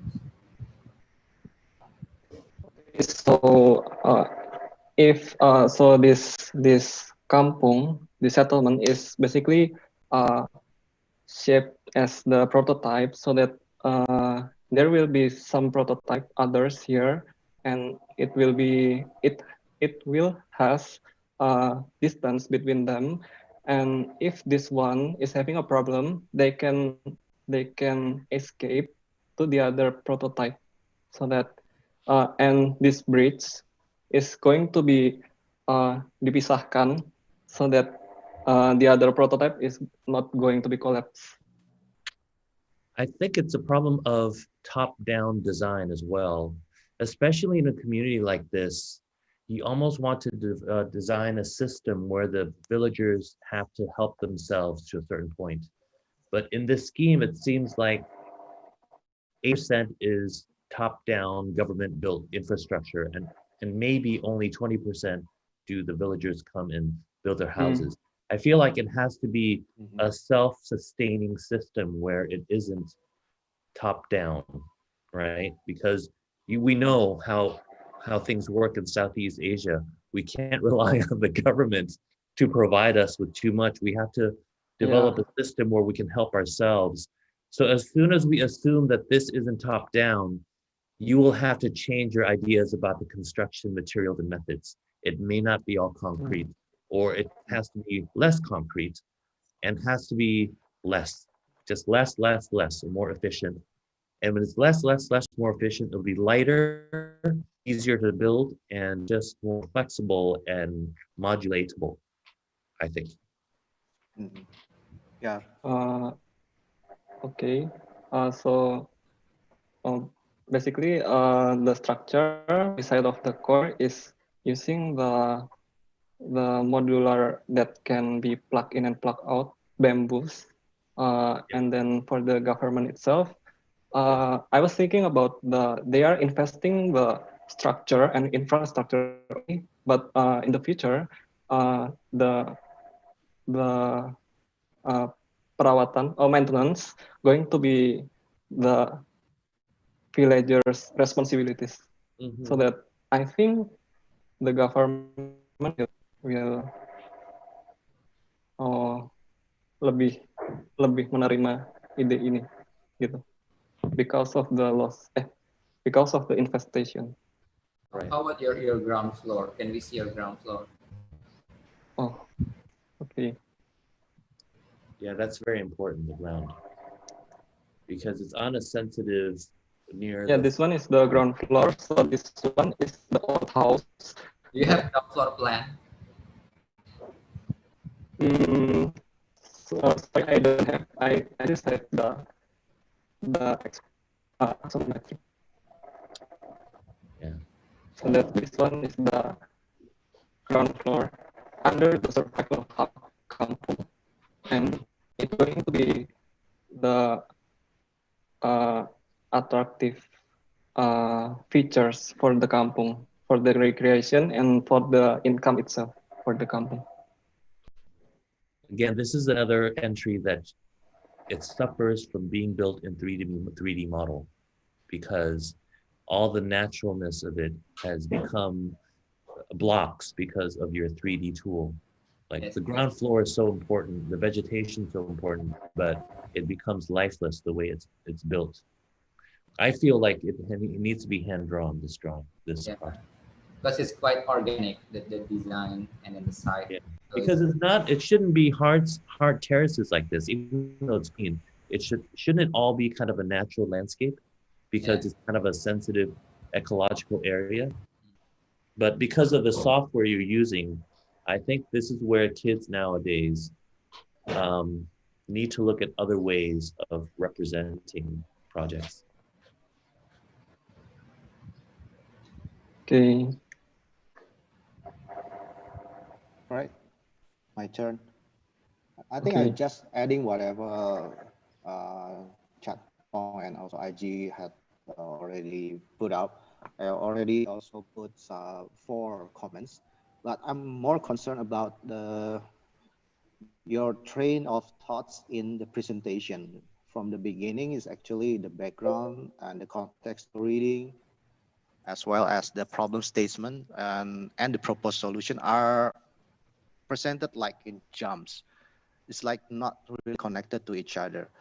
And there's the danger of because I think this project is the most complex among all, because it's caters a lot of different dimensions. It also demands your solution in terms of modulation of the structure, of the dimension of the living spaces, and all the technicalities that you want to put in the core of the building.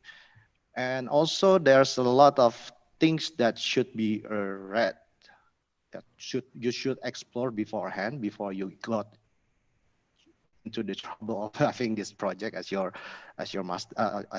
final thesis.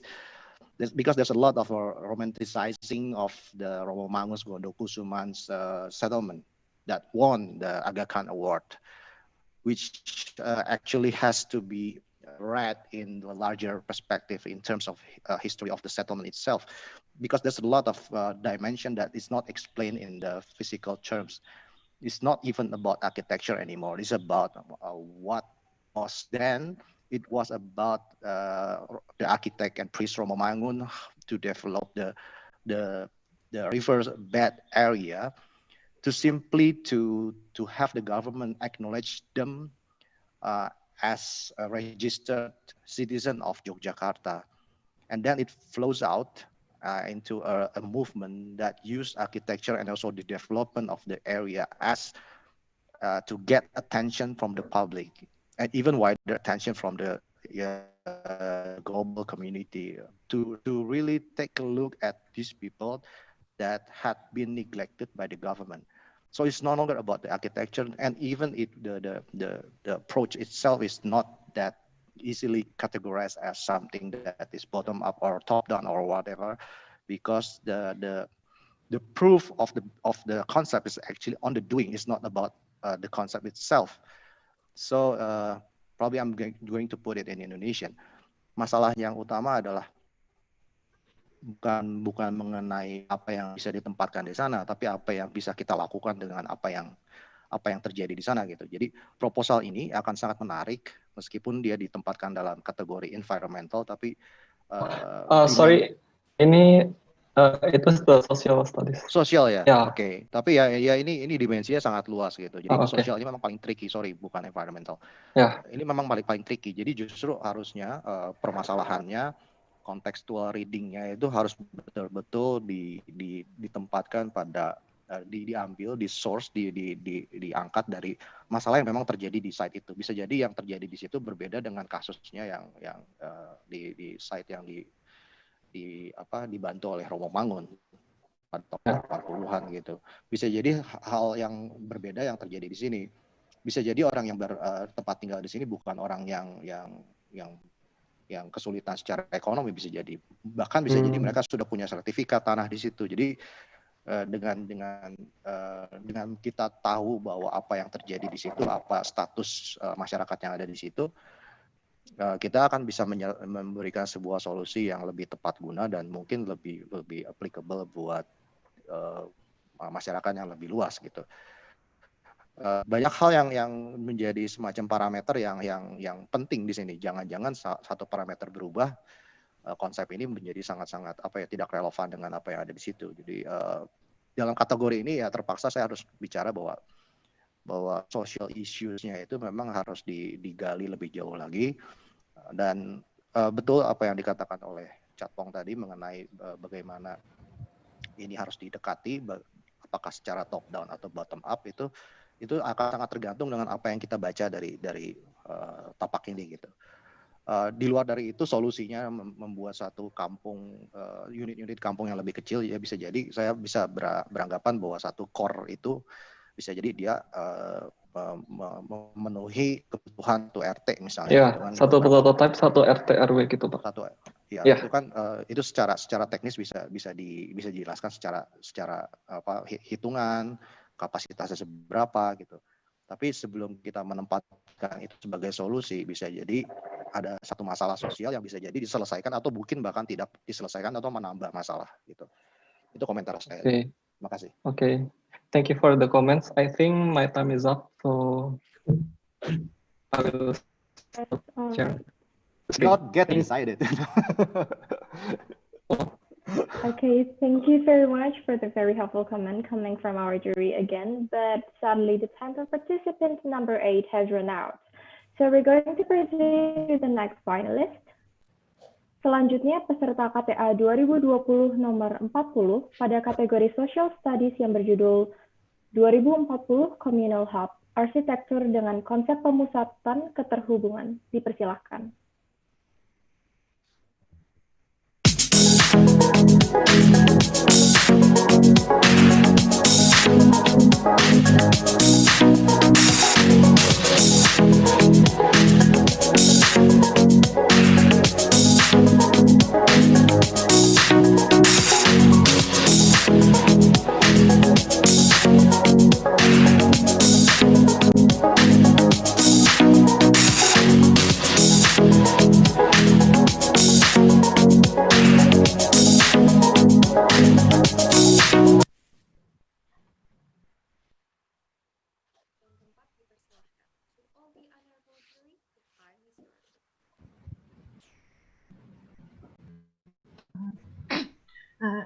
Ya, selamat siang Bapak juri yang terhormat.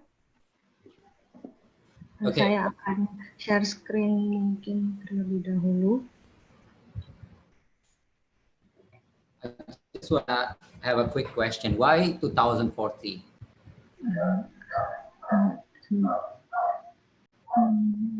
Because what I see, I think the design is like 1980s, not 2040.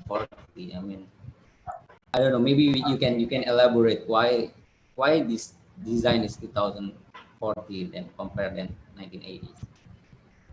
Apakah sudah terlihat? Ya, ya. Suara saya sudah terdengar dengan jelas.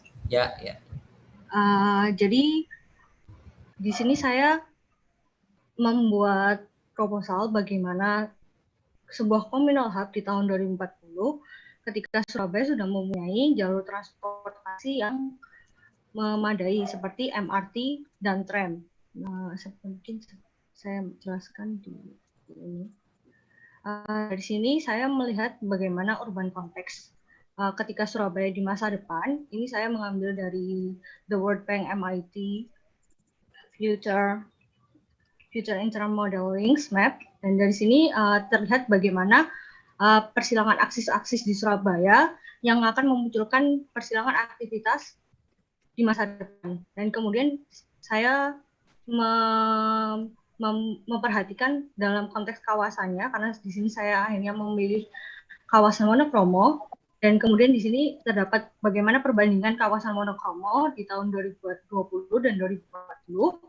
Di sini saya melihat sirkulasi pattern-nya ketika belum ada integrasi, dan kemudian di bagian sini ketika sudah ada integrasi bangunannya, dan kemudian ketika fungsi bangunannya itu pada masa 2020 itu masih belum menjamur banyak tipe beragam yang muncul, maka kemudian di tahun 2040 karena sudah adanya jalur transportasi yang memadai, maka mulai muncul beragam tipologi bangunan yang bermacam-macam di tahun 2040. Dan di sini saya membuat bagaimana sebuah kota bisa compact dan suatu kawasan bisa memenuhi permasalahannya yang bermacam-macam. Oke, pertanyaan saya, apa bedanya bangunan ini dengan bangunan tahun 80-an atau tahun mungkin tahun 2000 atau berapa? Karena tugas Anda ini sangat berulang kali menyebutkan ini 2040. Inovasinya apa? Inovasi. Dari sini saya membuat inovasi karena di bangunan saya merupakan basic fungsi-fungsi ruang yang ada di tipologi bangunan yang berbeda. Dari analisa pola yang sudah saya lakukan dari tipologi bangunan yang berbeda, di sini saya menemukan inovasi yang saya lakukan dalam interiornya seperti DPOD, yaitu untuk pengguna yang hanya datang dengan waktu yang relatif singkat. Kemudian ini adalah retail stores di masa depan. Kemudian berikut adalah tempat makan di masa depan. Dan berikut adalah bagaimana bekerja secara kolektif dengan bantuan AI. Itu untuk interior di dalam bangunan. Kemudian pada fasad yang di bangunan saya menggunakan smart glass facade, yaitu electrochromic glass, di mana bisa menghemat solar heat gain yang terdapat di Surabaya, dan di situ bisa memperhatikan lingkungan yang aspek lingkungan. Nah, seperti itu. Oke, Pak Yadi mungkin. Okay, apart from whatever you can read in my comments, I would like to point out that the strength of this project is actually the basic idea of having a separate infrastructure, a separate building that caters the need of common areas from the nearby buildings. Is that correct? Iya, jadi maaf Pak. Enggak, saya cuma mau konfirmasi aja bahwa konsep ini sebenarnya menawarkan sebuah bangunan yang menampung fungsi-fungsi yang sama dari beberapa bangunan yang ada di sekelilingnya. Benar begitu? Iya, jadi saya mempropos bagaimana jika di masa depan pada tahun 2040 bangunan-bangunan yang ada hanya tinggal fungsi spesifiknya saja seperti stasiun. Ya. Oke. Dan itu dianggap merupakan masalah yang jadi tipikal masalah yang terjadi di Surabaya. Itu problem statement-nya kan. Jadi ada bangunan-bangunan dalam satu area yang sebenarnya harusnya bisa dihemat ruangannya dan dioptimalisasi dengan cara membuat bangunan baru yang menjadi hub dari bangunan-bangunan yang ada sekitarnya. Benar begitu? Iya. Yeah, actually that's the strength of this concept. So it requires a plot of unbuilt land, greenfield area, that is nearby functions or buildings that have a variety of functions that can be extracted and be helped by this specific building. Jadi sebenarnya konsep ini kalau misalnya ditempatkan di tempat lain, di kasus yang lain misalnya di kawasan misalnya hunian atau di kawasan industri, konsep ini juga bisa diterapkan begitu kan? Kalau memang dia punya shared atau common facility yang memang bisa digabungkan begitu kan?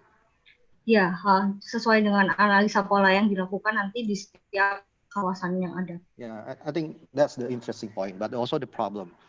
And how do you see the project? Will that be considered as a government driven project, or is something that is government have to collaborate with the private developers or the owners of the building? So this project is actually a collaboration between the government and the private. So my building can have their own money with this. Sorry, I can showing my interior. So this building is actually, there's a lot of, I call it as a POD, the pod. So that you can put the advertisement so the buildings can have their own money. Okay. So it's a bit slippery in this category, as always with every architecture studio, because you have to really split even your brief, even your client, even how the project will be funded, and how it is funded differently can lead to different kind of architectural expression. If you have a commercial private developer as your client, the expression probably won't be like this at all. It will be packed with a lot of commercial spaces that rented to the tenants.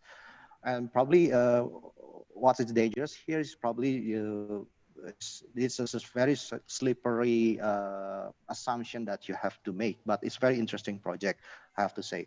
And probably you have to really dig into your research in terms of whatever the cities, very dense cities like Singapore and also Hong Kong did with their commercial and also public spaces like this, because it's not something that is unique in Indonesia. and it's kind of a universal problem everywhere in the world. But cities like Tokyo with the hyper density, it's not, they do not provide something like this. They don't provide interconnectivity between buildings because they have earthquake problems. It's different case with Singapore and also different case with Hong Kong. They can easily interconnect buildings wherever the government authority can really intervene into the building spaces up in the air even. And yeah, that's also our big comment.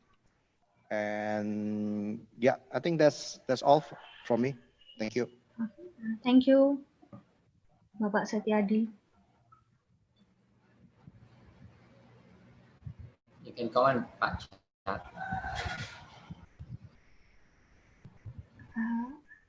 I'm sorry, can I ask, is there any black box in my presentation? Yes, there are. Oh, okay, I'm going to minimize. Is it okay? Yes, it's better. Yeah. Okay.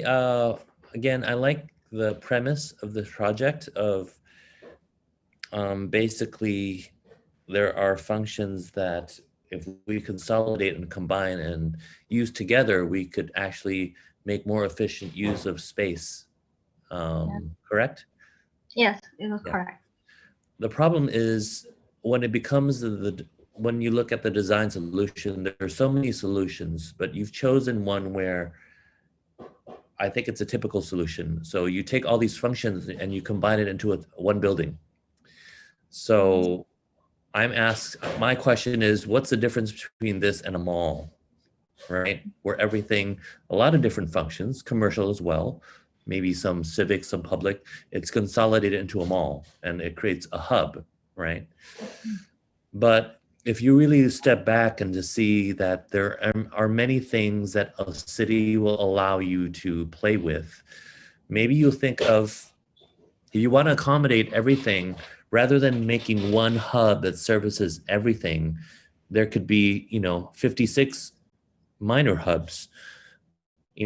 Each hub, depending on what program it accommodates, could be separate from, another hub. It doesn't have to be one big building. I think that's why it looks to me like a generic project, because you've chosen kind of just a typical solution where it's just one big architectural node.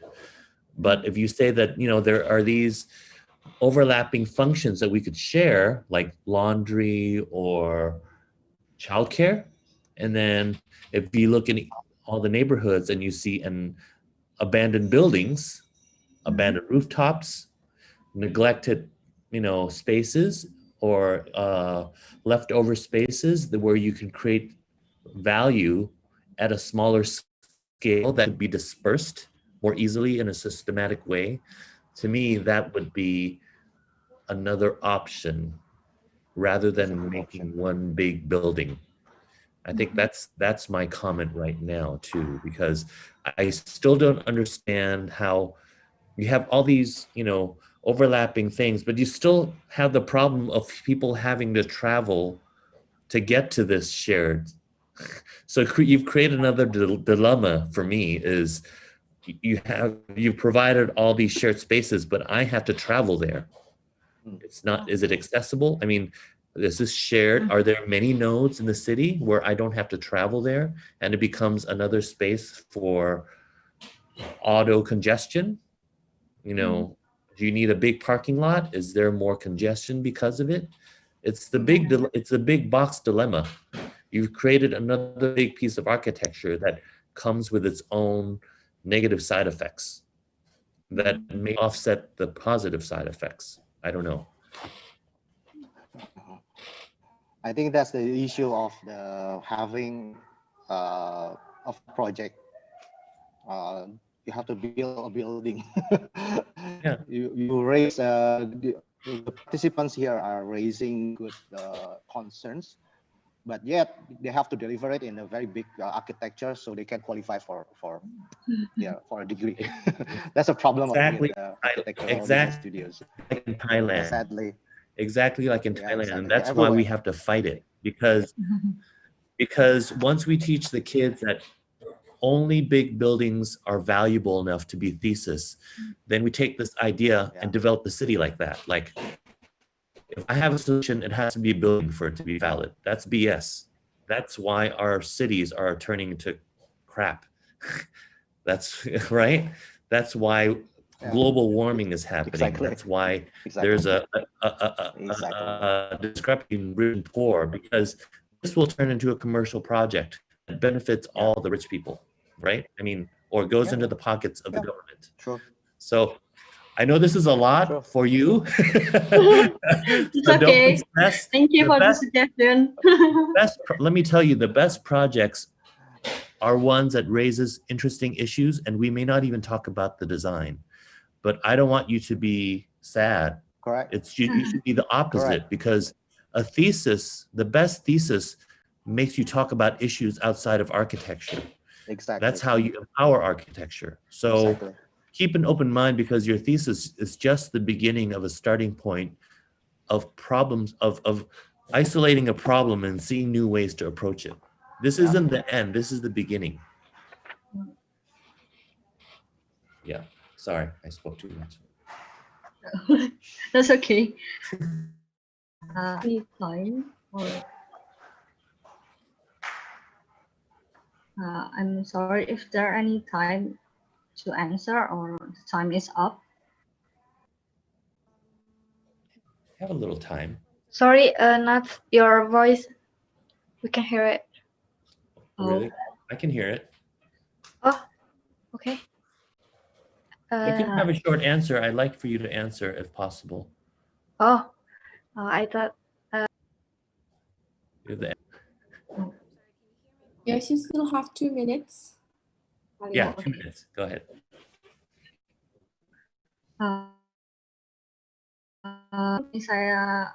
Saya memproposalkan bagaimana di masa depan suatu kawasan terkompak di dalam kawasan itu, dan kenapa parkirannya sedikit pun itu karena di masa depan tidak terlalu car oriented di sini, karena sudah ada prinsip pedestrian oriented development, itu yang membuat parkirannya kecil. Dan kemudian mungkin memang masih karena bangunan saya terlihat sangat masif, itu karena harus mengakomodasi fungsi-fungsi aktivitas di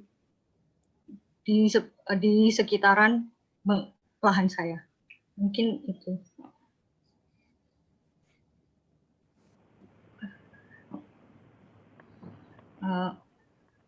Mungkin itu saja. Okay, all right. I'm sorry, can you hear my voice? Yes, yes. All right. So sorry for the inconvenience, but the time for participant number 40 has run out, so we're going to proceed to the next point. All right. Selanjutnya, peserta KTA 2020 nomor 44 pada kategori Technical Studies yang berjudul Library Makerspace di Yogyakarta dengan pendekatan sistem osmosis. Dipersilahkan.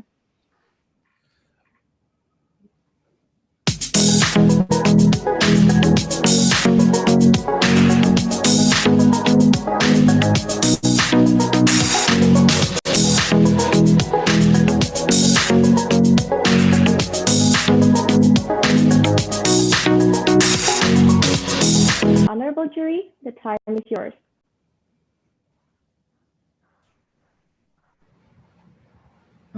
Sorry, this one. Okay. Can you explain to us about the neighborhood? What is on the right and left? North, south, east, west. Wait, hold a second. I'll be explaining with my neighbor. Yeah.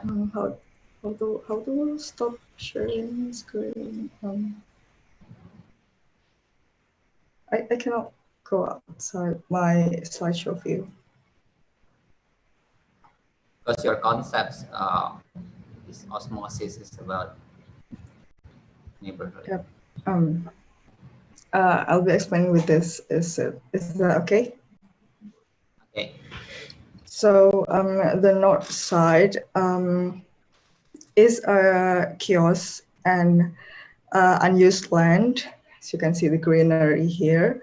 And the west side here is a small kiosk too and residential, like slums.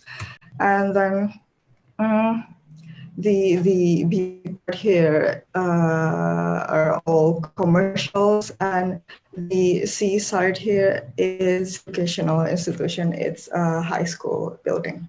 Sorry. Okay, can we look at your ground floor? Yes. So, can you explain to us why you cut the buildings that direction? Which direction? Yeah, all this cut. Is there any reason? Oh, hold a second.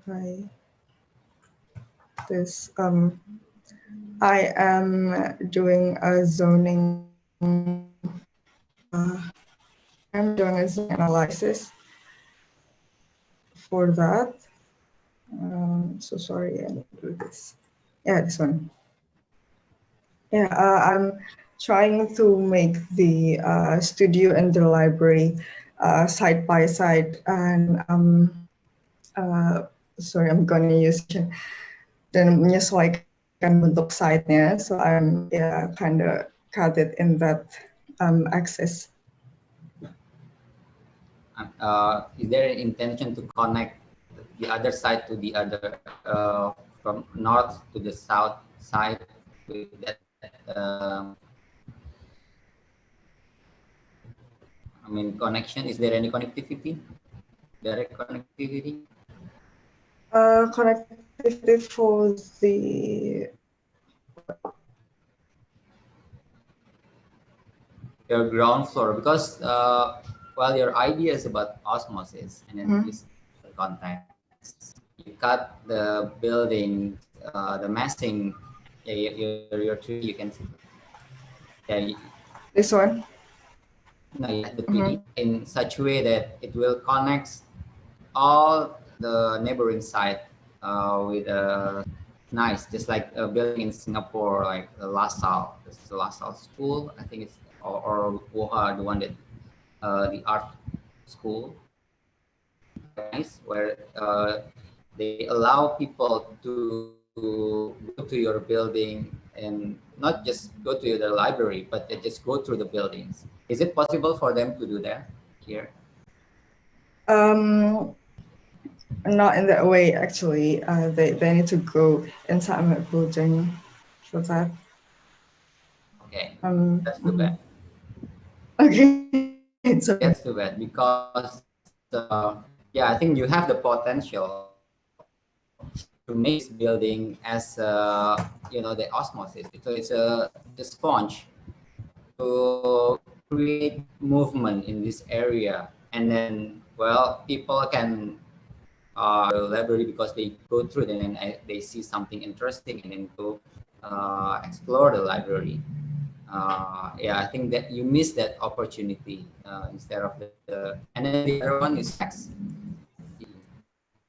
Glass box, they can see what's inside, and that is the visual osmosis. From my focus on the permeable membrane that I'm trying to mimic here, well, it kind of looks like a batik the batik pattern, modern one.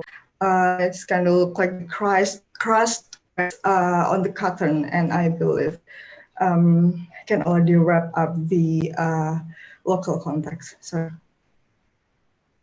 With Pak it's the building itself is pretty much isolated as an island, separated by vehicle way, so it's not connected to the industrial areas. While the building placement of the massing itself seems to to be potential or even directed in the way that the La Salle School in Singapore, or even older, the Carpenter Center by Kubu, which is actually bringing the flow of pedestrian into the building to let the public see, or to place all the function inside, which actually kind of screaming for attention from the people outside. It's actually not brought up by your design. The half-baked proposal, and even I think from the ground floor, you even place a very chunk of mass at the end of the short end of the building, so it's kind of block the public space in the middle of the building. So it's kind of beat everything that you are trying to say at the beginning at the concept. So you underdevelop the idea, the concept, and also the massing. So it's say di Indonesia agak disayangkan karena agak kontradiksi dengan massingnya gitu. We haven't even begun with talking about the expression of the building, because it's actually inviting people to come in, but actually you're blocking it in so many ways. Gitu. That's actually my comment. Please, if you want to defend it or put another illustration, probably. Well, I'm gonna use this picture actually. Well, I know that this building is like too massive and too compact, so I'm trying to use transparent and translucent material to make it light. Actually, okay. the bad thing is it's not compact at all. It's actually inviting us to expect that your building is actually porous. It can be accessible from all sides. But your design execution actually prevent that for people to enter the building. That's actually the contradiction between the expression of the building and the way you treat ground floor. That's actually Pak Aji said. All right, I understand. I'll show you the. I don't think I have a proper drawing for that, but I have many entrance from. From dari beberapa sisi. Dari sisi utara, dari sisi selatan, dan ada entrance dari pinggir-pinggir sini. Nice, actually. Yes. Okay. Thank you, sir. Ini first floor or second floor? This is the first floor, sir. So, yang di tulisannya drop off itu, it is actually a passage or what? Itu. Jadi ini ground floor, terus yang di drop off ini habis dari drop off dia itu, dia naik ke mezzanine, so dia bisa ngelihat exhibitionnya dari atas itu, terus baru nanti dia turun ke ground floor-nya. Tapi kalau misalnya yang entrance dari samping-samping itu, entrance-nya dari samping itu mereka ada yang masuk ke basement, mereka ada yang langsung masuk ke exhibition-nya kayak gitu, karena konsep saya di sini osmosis, jadi saya kayak pengen membuat visitor saya itu masuk ke istilahnya larutan-larutan yang ada di bangunan saya seperti itu. Okay, still problematic, but okay. At least you tried. Okay, not that effective, I must say. I know. But you tried.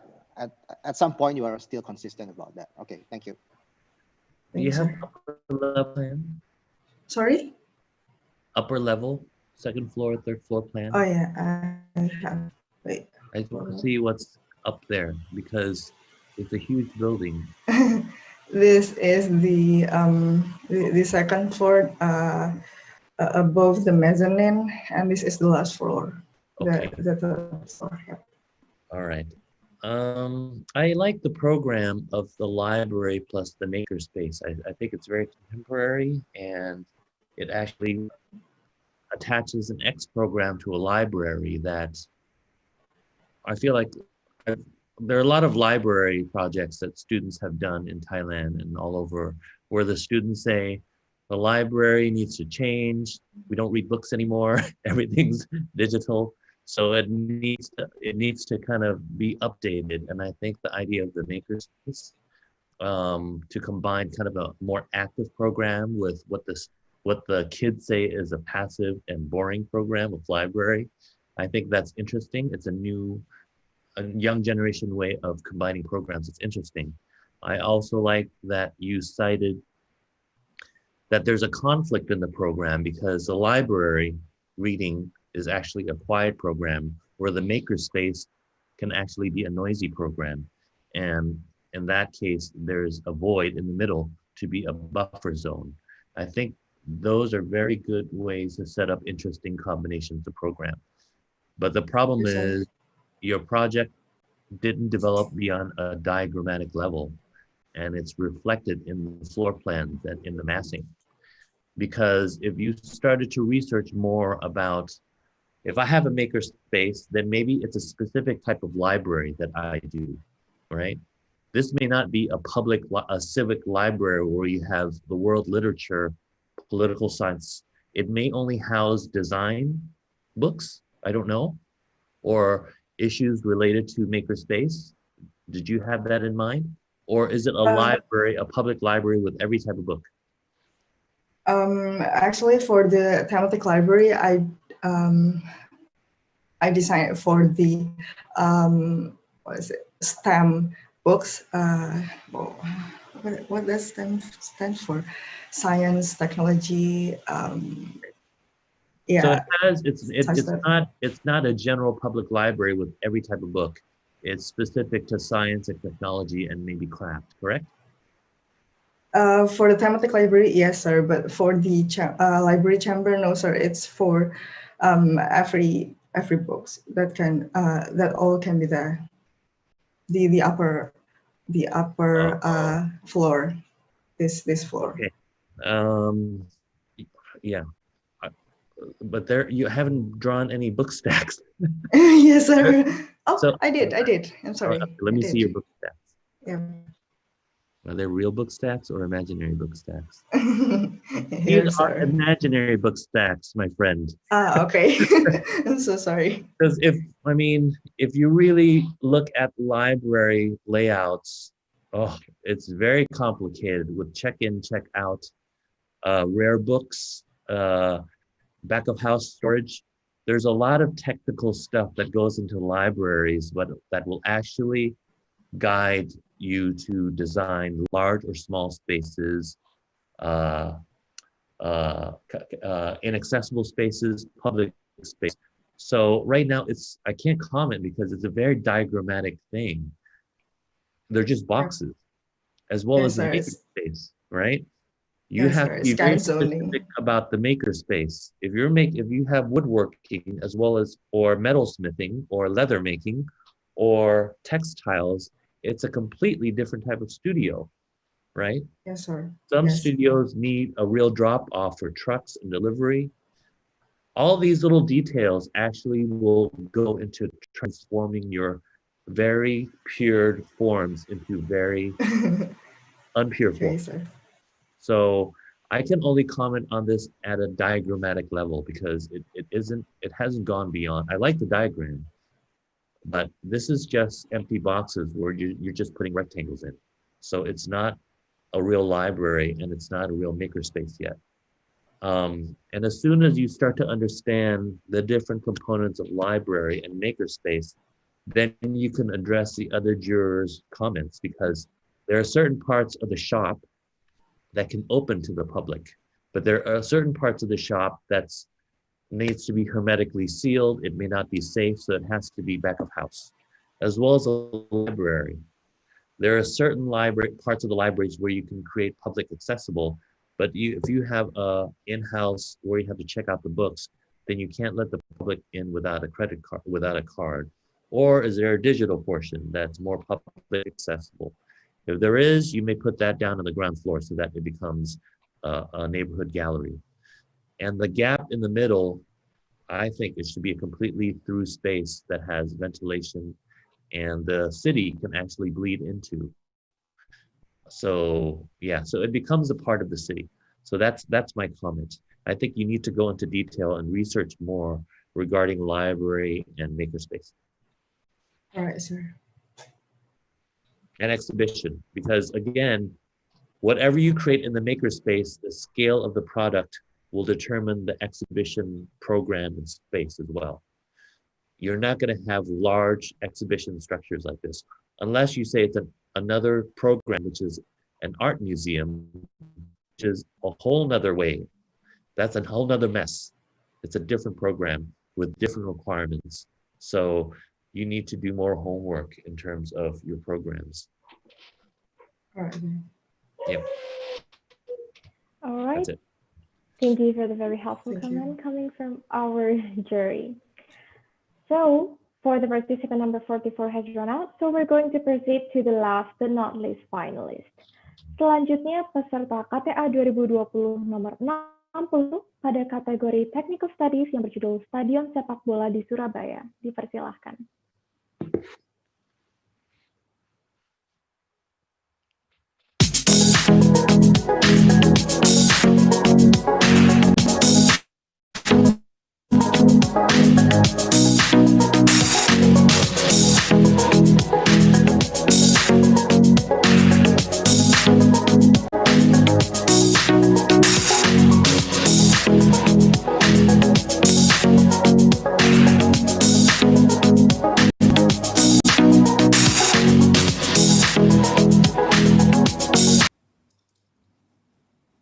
Going first.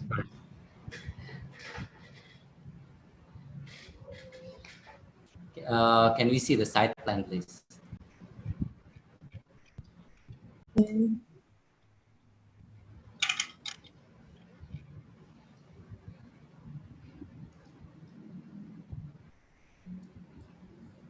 Yeah, that one, site plan.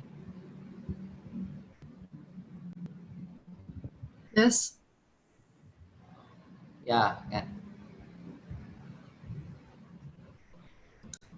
So basically, this is the sports complex. Yeah, part of the sports complex. Yes. Part of the big sports complex area.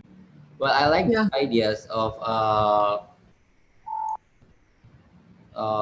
get into new programs of inside this typical sports stadium where you have a bikeway going up to the ramp up to the third floor, if I'm not mistaken, and then you have a lot of programs there. Can you show to us if that bikeway or the bicycle lane is connect to the other cities on? So this is the diagram of the lane of the bike touring. So it starts on second floor and then finish at photo point on third floor. So it's hoped that tourists will come to the stadium, and then for the quick access, I provide the bike lane, and then the bike lane is passing through the interactive game area and then sport library. So it's hoped that after cycling, they will come into the other facilities. Okay, and can we look at the site plan again, please? It's a very large area.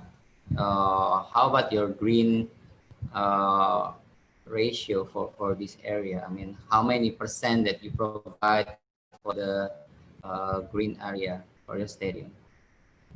Oh, because what we see, all concrete and asphalt and just a lot of just small patches of green. So the green area is 20%, 21%, and why it's not very mengapa tidak banyak green areanya di sekitar, karena lebih fokus untuk dipakai sebagai sport park, seperti berlari mungkin, atau untuk kegiatan olahraga sehari-hari, bersepeda, seperti itu. Yeah, but then the question is, it's in Surabaya, right? Yes. In some cases, it's hotter than Jakarta. So I think that, well, in Jakarta we have Bung Karno, which has a very large area of greens and very large trees. That in this area, on your designs, all just so it's that things you invite people to use your space. So it's not just provide bike lane, but saya buat membesar ke atas itu juga memikirkan akan ada area di bawahnya seperti itu. Ya, tapi tidak jawab. Panas kan, larinya kan tidak hanya di bawah stadion ya. Yeah. That's my concern, the green area.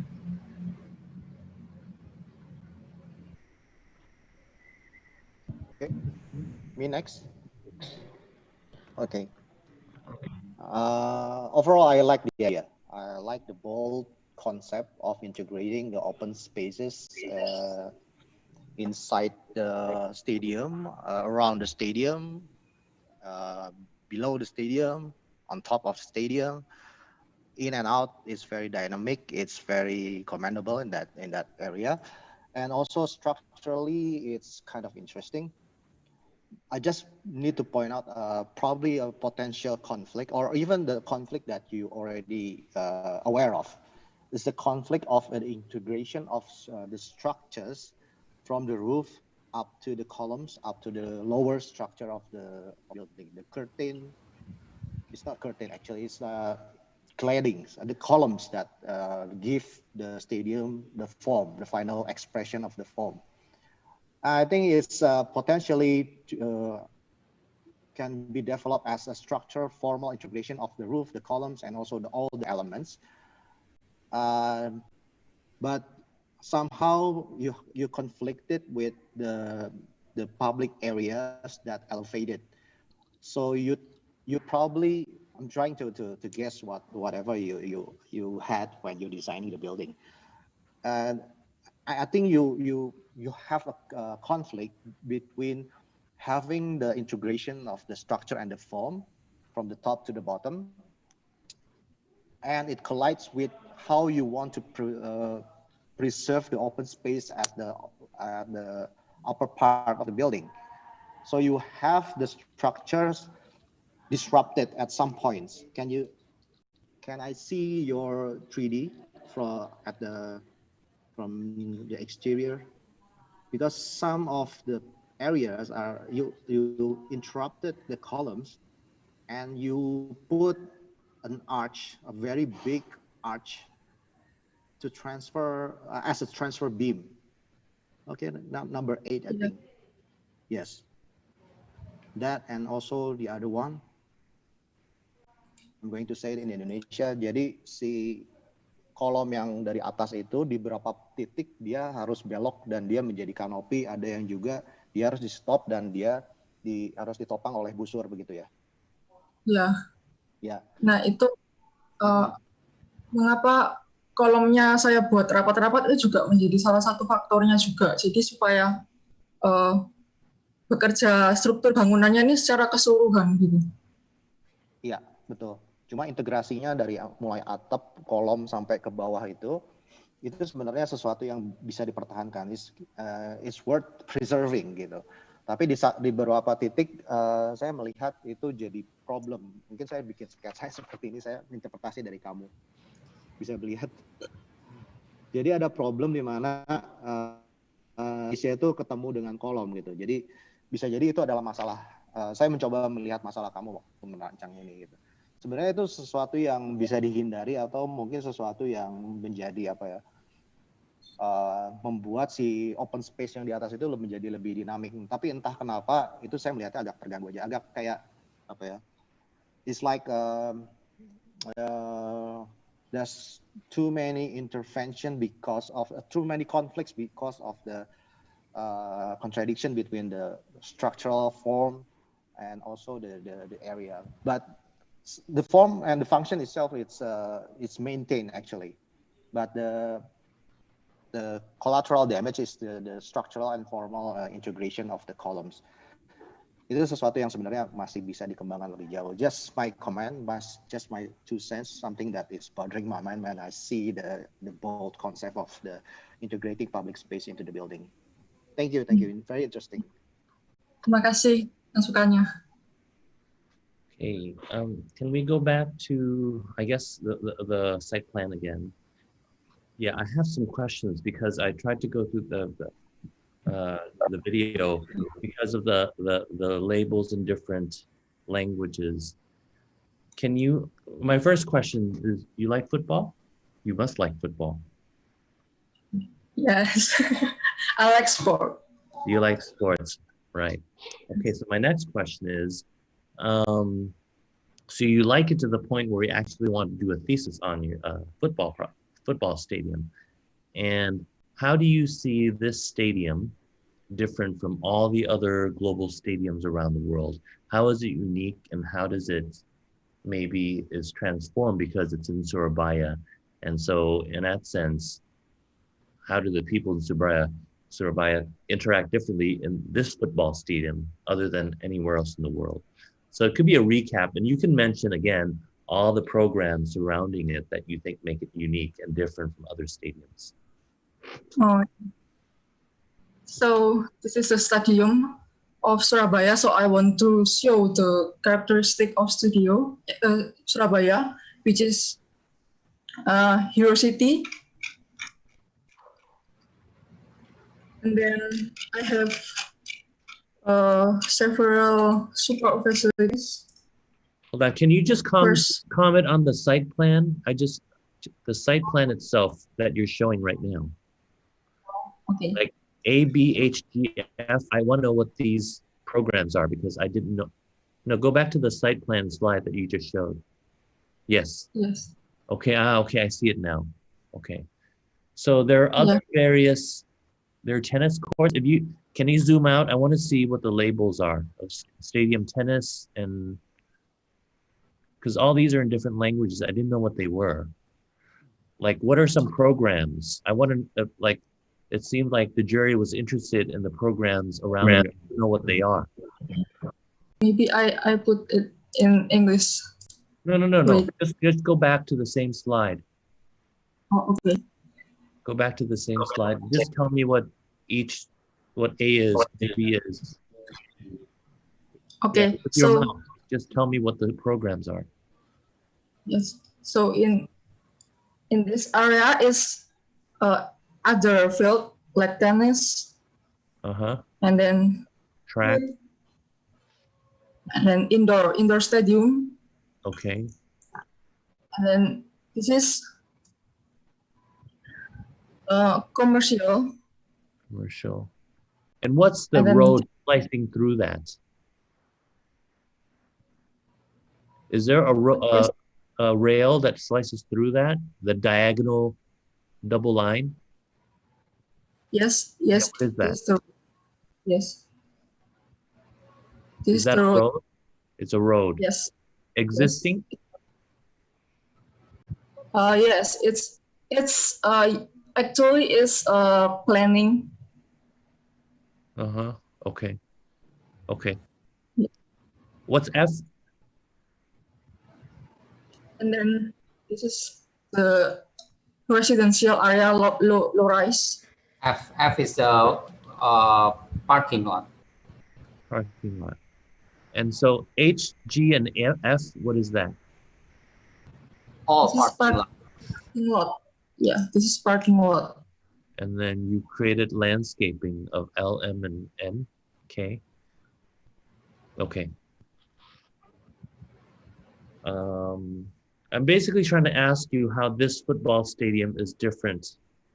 So now I'm starting to understand that it's not a football stadium, it's a sports complex. Almost, correct? Yeah, but I focus just in the A area. Yeah, but I see it as a sports complex. I know you focus on it, but I'm just trying to comment on what you've done. I'm trying to figure out how this is different from other football stadiums throughout the world, or else I don't know what to talk about, right? Because I don't want to talk about the structural issue because the jury has already talked about that. I want to see how, one, a football stadium ignites community. Well, of course, it allows people to watch football, but it also is a very important civic element, right? It creates income for the entire city, for entire country, but it also creates activity for Surabaya. So it's an agent of life, of kind of public life. So I'm trying to figure out, so it's not only football, but it's also sports as well. Yeah, Yeah. I don't know. I'm a little I'm a little unsure as to how to comment on this because I need to know how this is different. Yeah, so Actually, it's comparable to what we have in Jakarta and Gelora Bung Karno because we have a similar concern, and also our colleague who redesigned the Gelora Bung Karno in Jakarta also have the same concern and also have a similar idea of putting public spaces into the stadium actually. So this is I think it's a good exercise for that. You mean into the stadium complex, but not the stadium complex? Yes, it's also the way of integrating all the different functions and also spaces in the sports complex. So as a sports complex, to have the public activity into the stadium is a bold thing to do, and also some kind of thing that probably some of the architects here, our colleagues, trying to exercise with. So probably our panelist here is very well aware about that thing which is going on at the moment.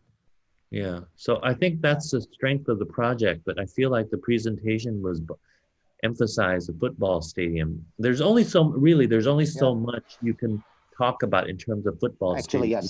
yes, you're right. In the end, it's a structural exercise. It's not a complex building, but it has complex structural systems. And usually when I comment on when I sat on juries on football stadiums, it's really about two things. It's really about structure, and it's really about iconography. Because a football stadium is an icon for the city, for the team, almost like Bilbao was for the crown. So I don't know how to comment. I mean, I could comment on it as, as a sports complex, but again, if it's already been done, then what new thing are you bringing to this? I don't know what the new thing you're bringing to this is. Can you answer that question? In my opinion, my facilities inside this stadium is we cannot find in other place. What can't you find in other places? What's so different about this stadium? In the stadium, it have like sport library with interactive game area, and then bike lane, and then I have a toy garden inside. So it's feel more like recreative and have interesting nuance. Okay.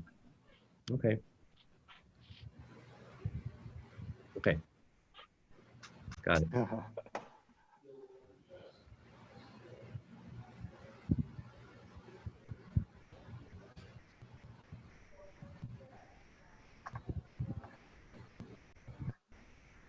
I think, I mean, the way explaining this, I think you could actually present your project in a way that's interesting, that somehow it's a part of the city. You know, it's not only a football stadium. You shouldn't just emphasize the football stadium. You should emphasize that it's one component of creating this sports city that creates an opportunity for new life for Surabaya. For example, maybe there's a way where the bike lane allows you to watch football without having to pay, so that, you know, it could be football for the general public who don't have money, and it becomes not only an exclusive, only pay activity, but some parks you can actually steal a viewing if you're biking through. I mean, that's, to me, that's how it could become different from a typical stadium as well. Yeah.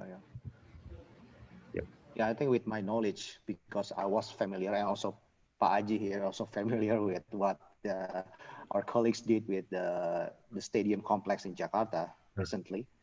It's actually trying to, a group of architects working on renovating all of 60s stadium complex in Jakarta, and they agree on putting more life into the stadium, because it's almost empty apart from the games there. So they're trying to make the facilities lively for the people by introducing public spaces into the building itself. Not always work, because it failed for the stadium because it's not approved. But the idea was there, and we are familiar with it, and it's and probably circulate among the students to have the public activities inside the building who are actually very, very protected and very, very barrier between the inside and the outside. So yes, to make it lively during, not in the time of match, something that is being tried here by our finalists. Yeah, you're right. For this context, my input, I think this one can be very great if all your parking lot you change into a green area. So you can go for whatever outdoor skate park or just farm, sawah or whatever. So just take out all those car park, just put it underground or whatever, change it to green, and then it's it's very comparable to the one in Jakarta. Actually, it's you guys have got rid all the parking spaces into somewhere else, right? And surround the main stadium with green areas. Or just make a multi-story car park somewhere. Change all the F, G, H into green. That's very good, actually. One of among very good moves in for the Asian Games. Yeah. So Patricia, I think you should. Let me have one last comment. I think it'll help Patricia because hopefully all theses lead to something in the future that's related. You're an athlete, I'm sure. You like sports, and hopefully maybe you'll do a stadium in the future. So I think you need to reference this project, go back and really research. And next time you present, you have to show us, especially me, because I'm from America and I don't watch that much football. I basketball, American club. But for somebody, you almost have to start with whoever's listening as somebody with no knowledge of your topic. So you almost have to have I feel like I need to know what has been done in the world in terms of football stadiums that is really unique. And once you do that, then you say, but mine is different because I've introduced this, but I'm introducing a new type of life that's associated with football. That's also Surabayan. You almost have to create a story to pull me in. I wasn't pulled in. So what the jury is suggesting is maybe, because of the expansiveness of the complex, there could be a potential it becomes like a park that happens to have a football stadium.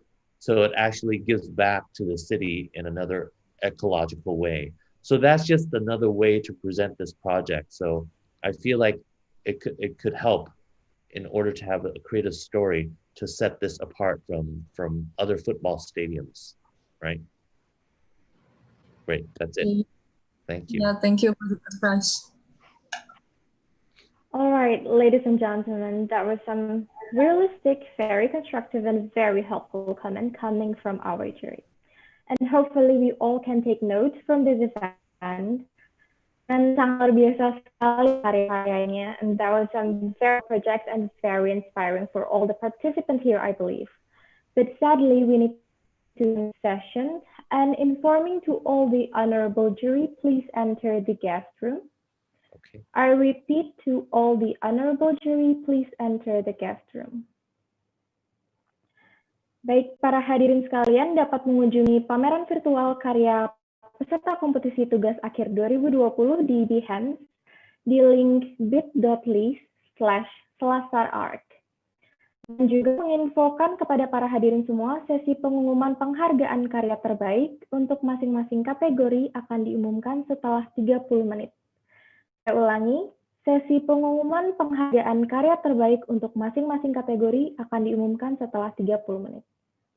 Para hadirin sekalian, sebelum menginjak ke sesi pengumuman akan ada door prize bagi para peserta Zoom Live kompetisi tugas akhir 2020. So stay tuned. Terima kasih.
pertama yaitu berapa kategori di KTA tahun ini?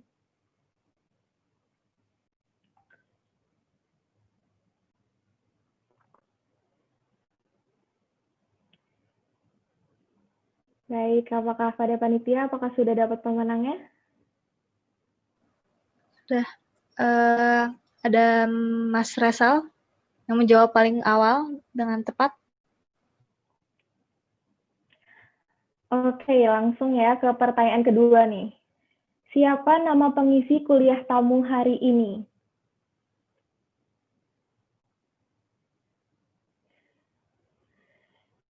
Ya, apakah udah ada pemenangnya, panitia? Oh ya, maaf, tadi ada kesalahan. Ya, sudah dapat. Baik, ke pertanyaan selanjutnya ya.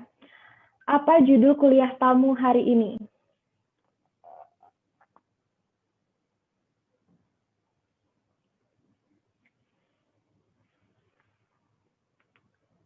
Baik, apakah sudah bisa dilanjut, ya? Oke, dipersilakan. Baik, selanjutnya pertanyaannya, siapa penyelenggara KTA 2020?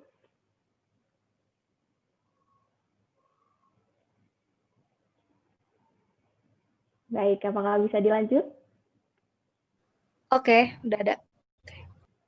Oke, ke pertanyaan terakhir ya. Yang terakhir adalah apa tajuk yang diusung KTA 2020?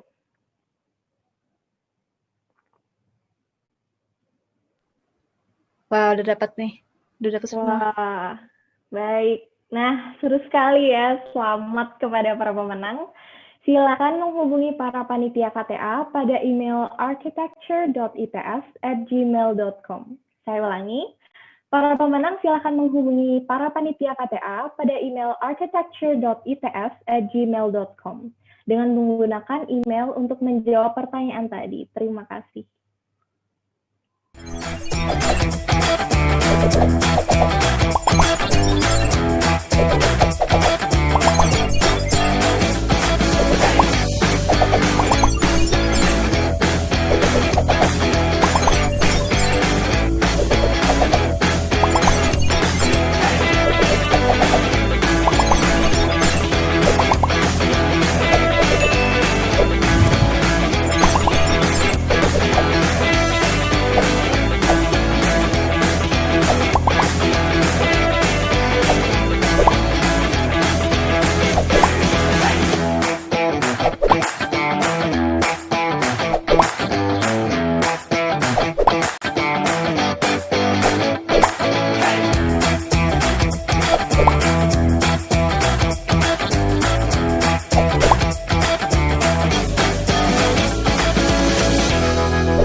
Jawab tercepat di Zoom chat box.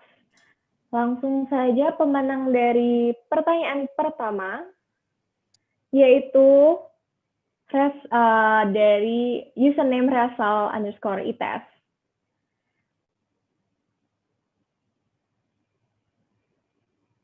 Yang kedua, pemenang kedua yaitu finalis KTA nomor 064, Richard.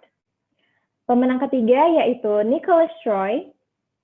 Pemenang keempat yaitu Ananda Putri. Dan pemenang kelima adalah Alifa Yudianto. Selamat kepada para pemenang.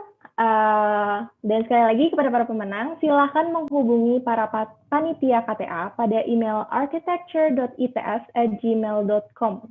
Sekali lagi, para pemenang silakan menghubungi para panitia KTA pada email arsitektur.its@gmail.com dengan menggunakan email untuk menjawab pertanyaan tadi. Terima kasih. Iya, baik. Saat ini kita akan memasuki sesi yang paling ditunggu-tunggu, yaitu sesi hasil diskusi para juri untuk penyampaian penghargaan karya terbaik dari masing-masing kategori yang akan dipandu oleh Bapak Teddy Badai Samudra. Kepada Pak Teddy, waktu dan tempat saya persilahkan.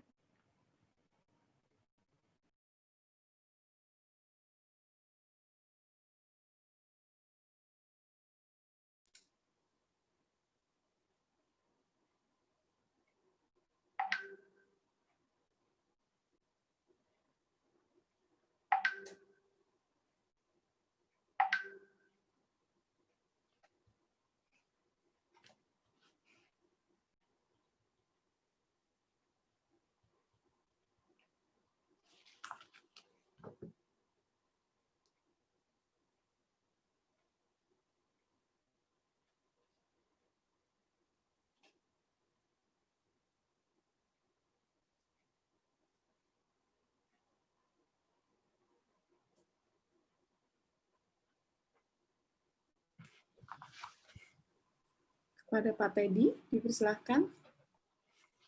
Ya, baik. Terima kasih. Mohon maaf kalau terjadi gangguan. Jadi kita berjumpa lagi di saat-saat yang mungkin paling ditunggu untuk teman-teman finalis, kemudian Bapak Ibu dosen, barangkali mungkin teman-teman sekalian yang bisa yang masih bergabung barangkali sampai dengan sore hari ini. Jadi mungkin saya memberikan semacam pembukaan begitu ya sebelum Bapak juri memberikan semacam summary dan pengumuman begitu.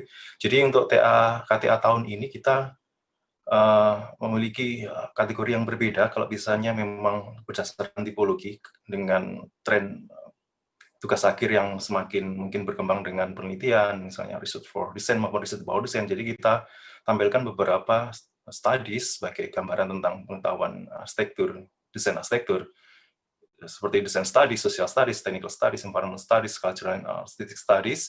Jadi beberapa hal memang baru begitu ya, misalnya bagaimana men-generate locality, kemudian programming spatial typology arrangement, environmental technical verification, kemudian social studies, potential social solution through architecture, and mungkin terakhir itu technical studies tentang integrasi dia dengan arsitektur dengan teknologi gitu ya.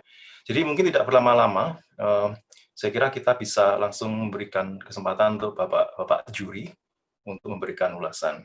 Saya kira right now we have a time to listen to the summary for all juries. There are Mr. Chat Pong, Mr. Haji Nagara, and the last Pak Setiadi Supandi. I think the time is yours.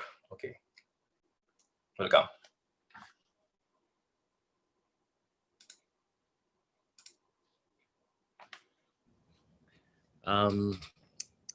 Thank you very much for inviting me to look at these great projects. I want to commend all the applicants for doing a great job.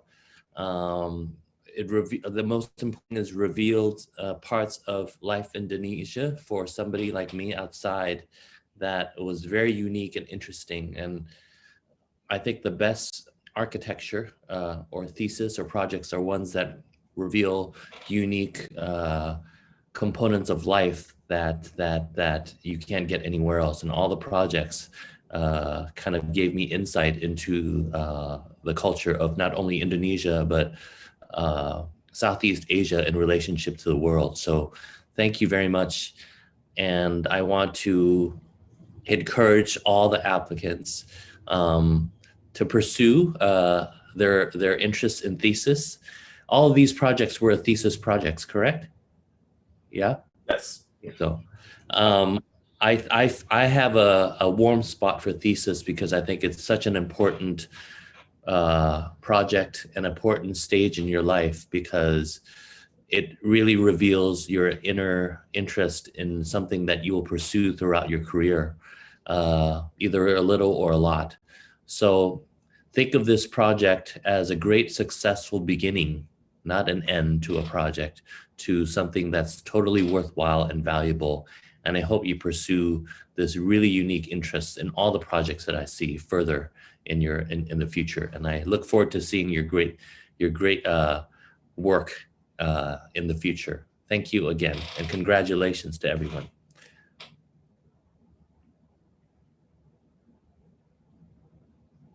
Yeah, maybe Pak Setiadi, time is yours. Okay, there is a freeze. Maybe I have a problem in connection. Maybe the next turn to go to Pak Aji, please.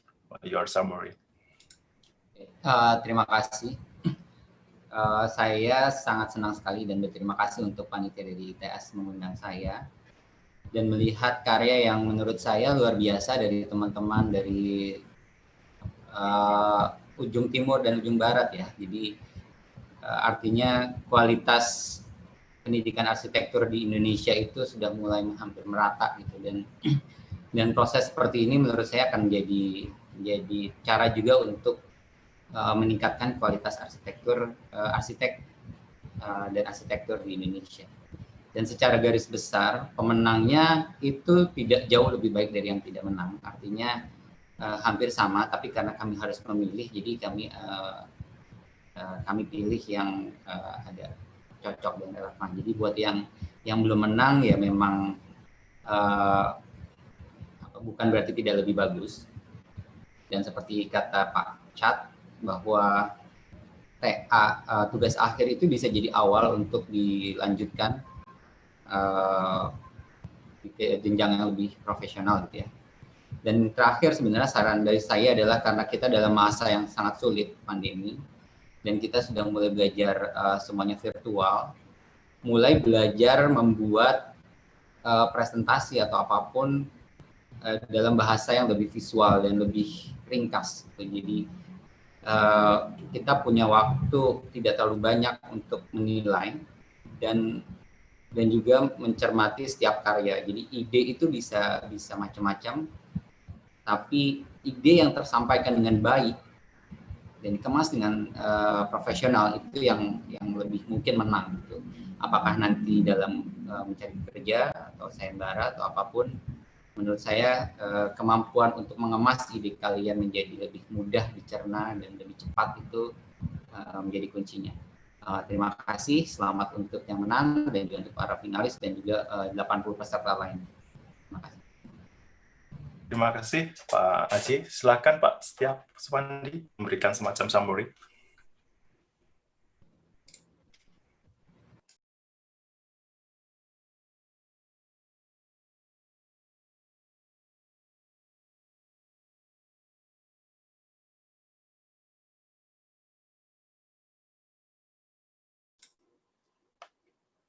Lalu Pak Setiadi, silakan. Oke, akhirnya bisa di-unmute. Oke, terima kasih.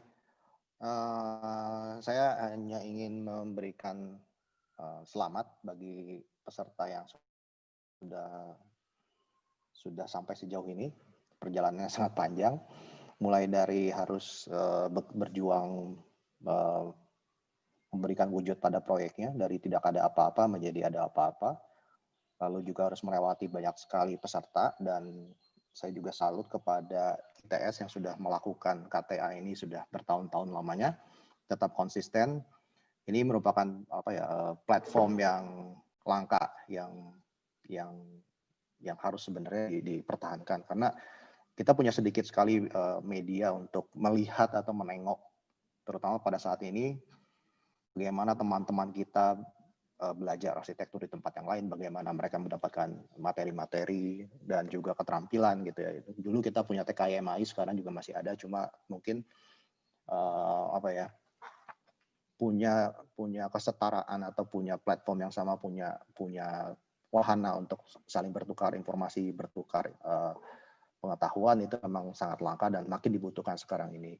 Jadi dan juga melihat bagaimana si kompetisi ini bisa berperan, itu bisa dilihat dari apa yang tadi Pak Aji juga bilang gitu, bahwa yang sudah masuk sejauh ini itu memang punya kualitas yang nggak terlalu terpaut jauh gitu. Jadi siapapun yang menang di sini tidak membuat mereka menjadi outstanding gitu, karena yang tidak menang pun punya kelebihannya masing-masing gitu. Tapi di luar itu juga memang masih banyak kekurangannya. Jadi seperti misalnya bagaimana jadi salah satu kekurangannya bukan kekurangan dari mahasiswanya sih, tapi dari lebih kepada bagaimana sistem kita memang mendikte kita harus menghasilkan sesuatu yang sifatnya terbangun, yang terwujud dalam bentuk bangunan gitu ya. Padahal belum tentu peran arsitek ataupun peran pemikir intelektual seperti mahasiswa ataupun juga lulusan S1 belum tentu harus mewujud dalam suatu bentuk bangunan gitu. Karena bangunan bisa jadi juga bukan pemecahan masalah dan bahkan mungkin menjadi sumber masalah karena kita ngotot ingin membangun sesuatu. Jangan-jangan jawaban dari ekspertis kita adalah menyarankan bahwa kita seharusnya tidak membangun sesuatu gitu. Kita harusnya bisa jadi memberikan lebih banyak kontribusi dengan justru malah dengan tidak membangun, tapi tetap menggunakan ekspertis kita, keterampilan kita, wawasan kita sebagai orang yang dilatih dalam kacamata arsitektur. Jadi siapapun yang nanti terpilih yang menang itu jangan terlalu merasa di atas, dan juga yang kalah jangan terlalu merasa di bawah, bahwa kalian sudah sejauh ini itu sudah sangat baik sekali, dan konteks yang diperlihatkan dari masing-masing proposal itu sangat kental dengan permasalahan di tempat masing-masing. Banyak dari konsep ini memang dilatari dengan latar belakang yang sangat baik penggaliannya gitu. Persoalan nanti bagaimana dia diterjemahkan ke dalam solusi arsitektural emang itu banyak yang masih apa ya, fall short to the expected level, tapi ya itu sangat dimaklumi karena ya levelnya masih mahasiswa. Jadi pengolahan menjadi sebuah benda jadi itu memang selalu problem kita dalam keseharian kita sebagai profesi arsitek gitu. Jadi selamat siapapun yang terpilih, selamat yang sudah sejauh ini masuk, dan juga selamat kepada ITS. Terima kasih. Selamat sore. Ya, selamat sore Pak Setia Supandi juga. Oke, terima kasih. Mungkin sedikit ada perubahan tentang pengumuman. Jadi ciri-ciri mungkin tidak menyampaikan langsung, kita tampilkan secara video begitu ya. Jadi ini yang sangat ditunggu waktunya untuk semua finalis dan bapak-bapak, ibu, dan setiap mungkin partisipan yang hadir di sini. Saya kira mungkin kita langsung tutup saja untuk sesi penjurian final begitu untuk diskusi sore hari ini. Nanti kita langsung tayangkan pemenangnya dengan video berikut. Saya kira terima kasih untuk semua juri, Pak Setia Supandi, Mr. Chatbong, thank you for your coming. I think you have a limited time, and Pak Aji also. Oke, terima kasih. Silakan panitia untuk bisa menampilkan pemenangnya. Terima kasih. Saya kembali ke MC.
Okay, informing to all the honorable jury, please enter the breakout room.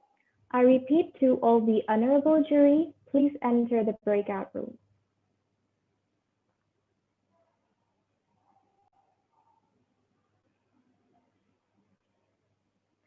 Baik, luar biasa sekali ya karya-karyanya tadi dan sangat menginspiratif sekali.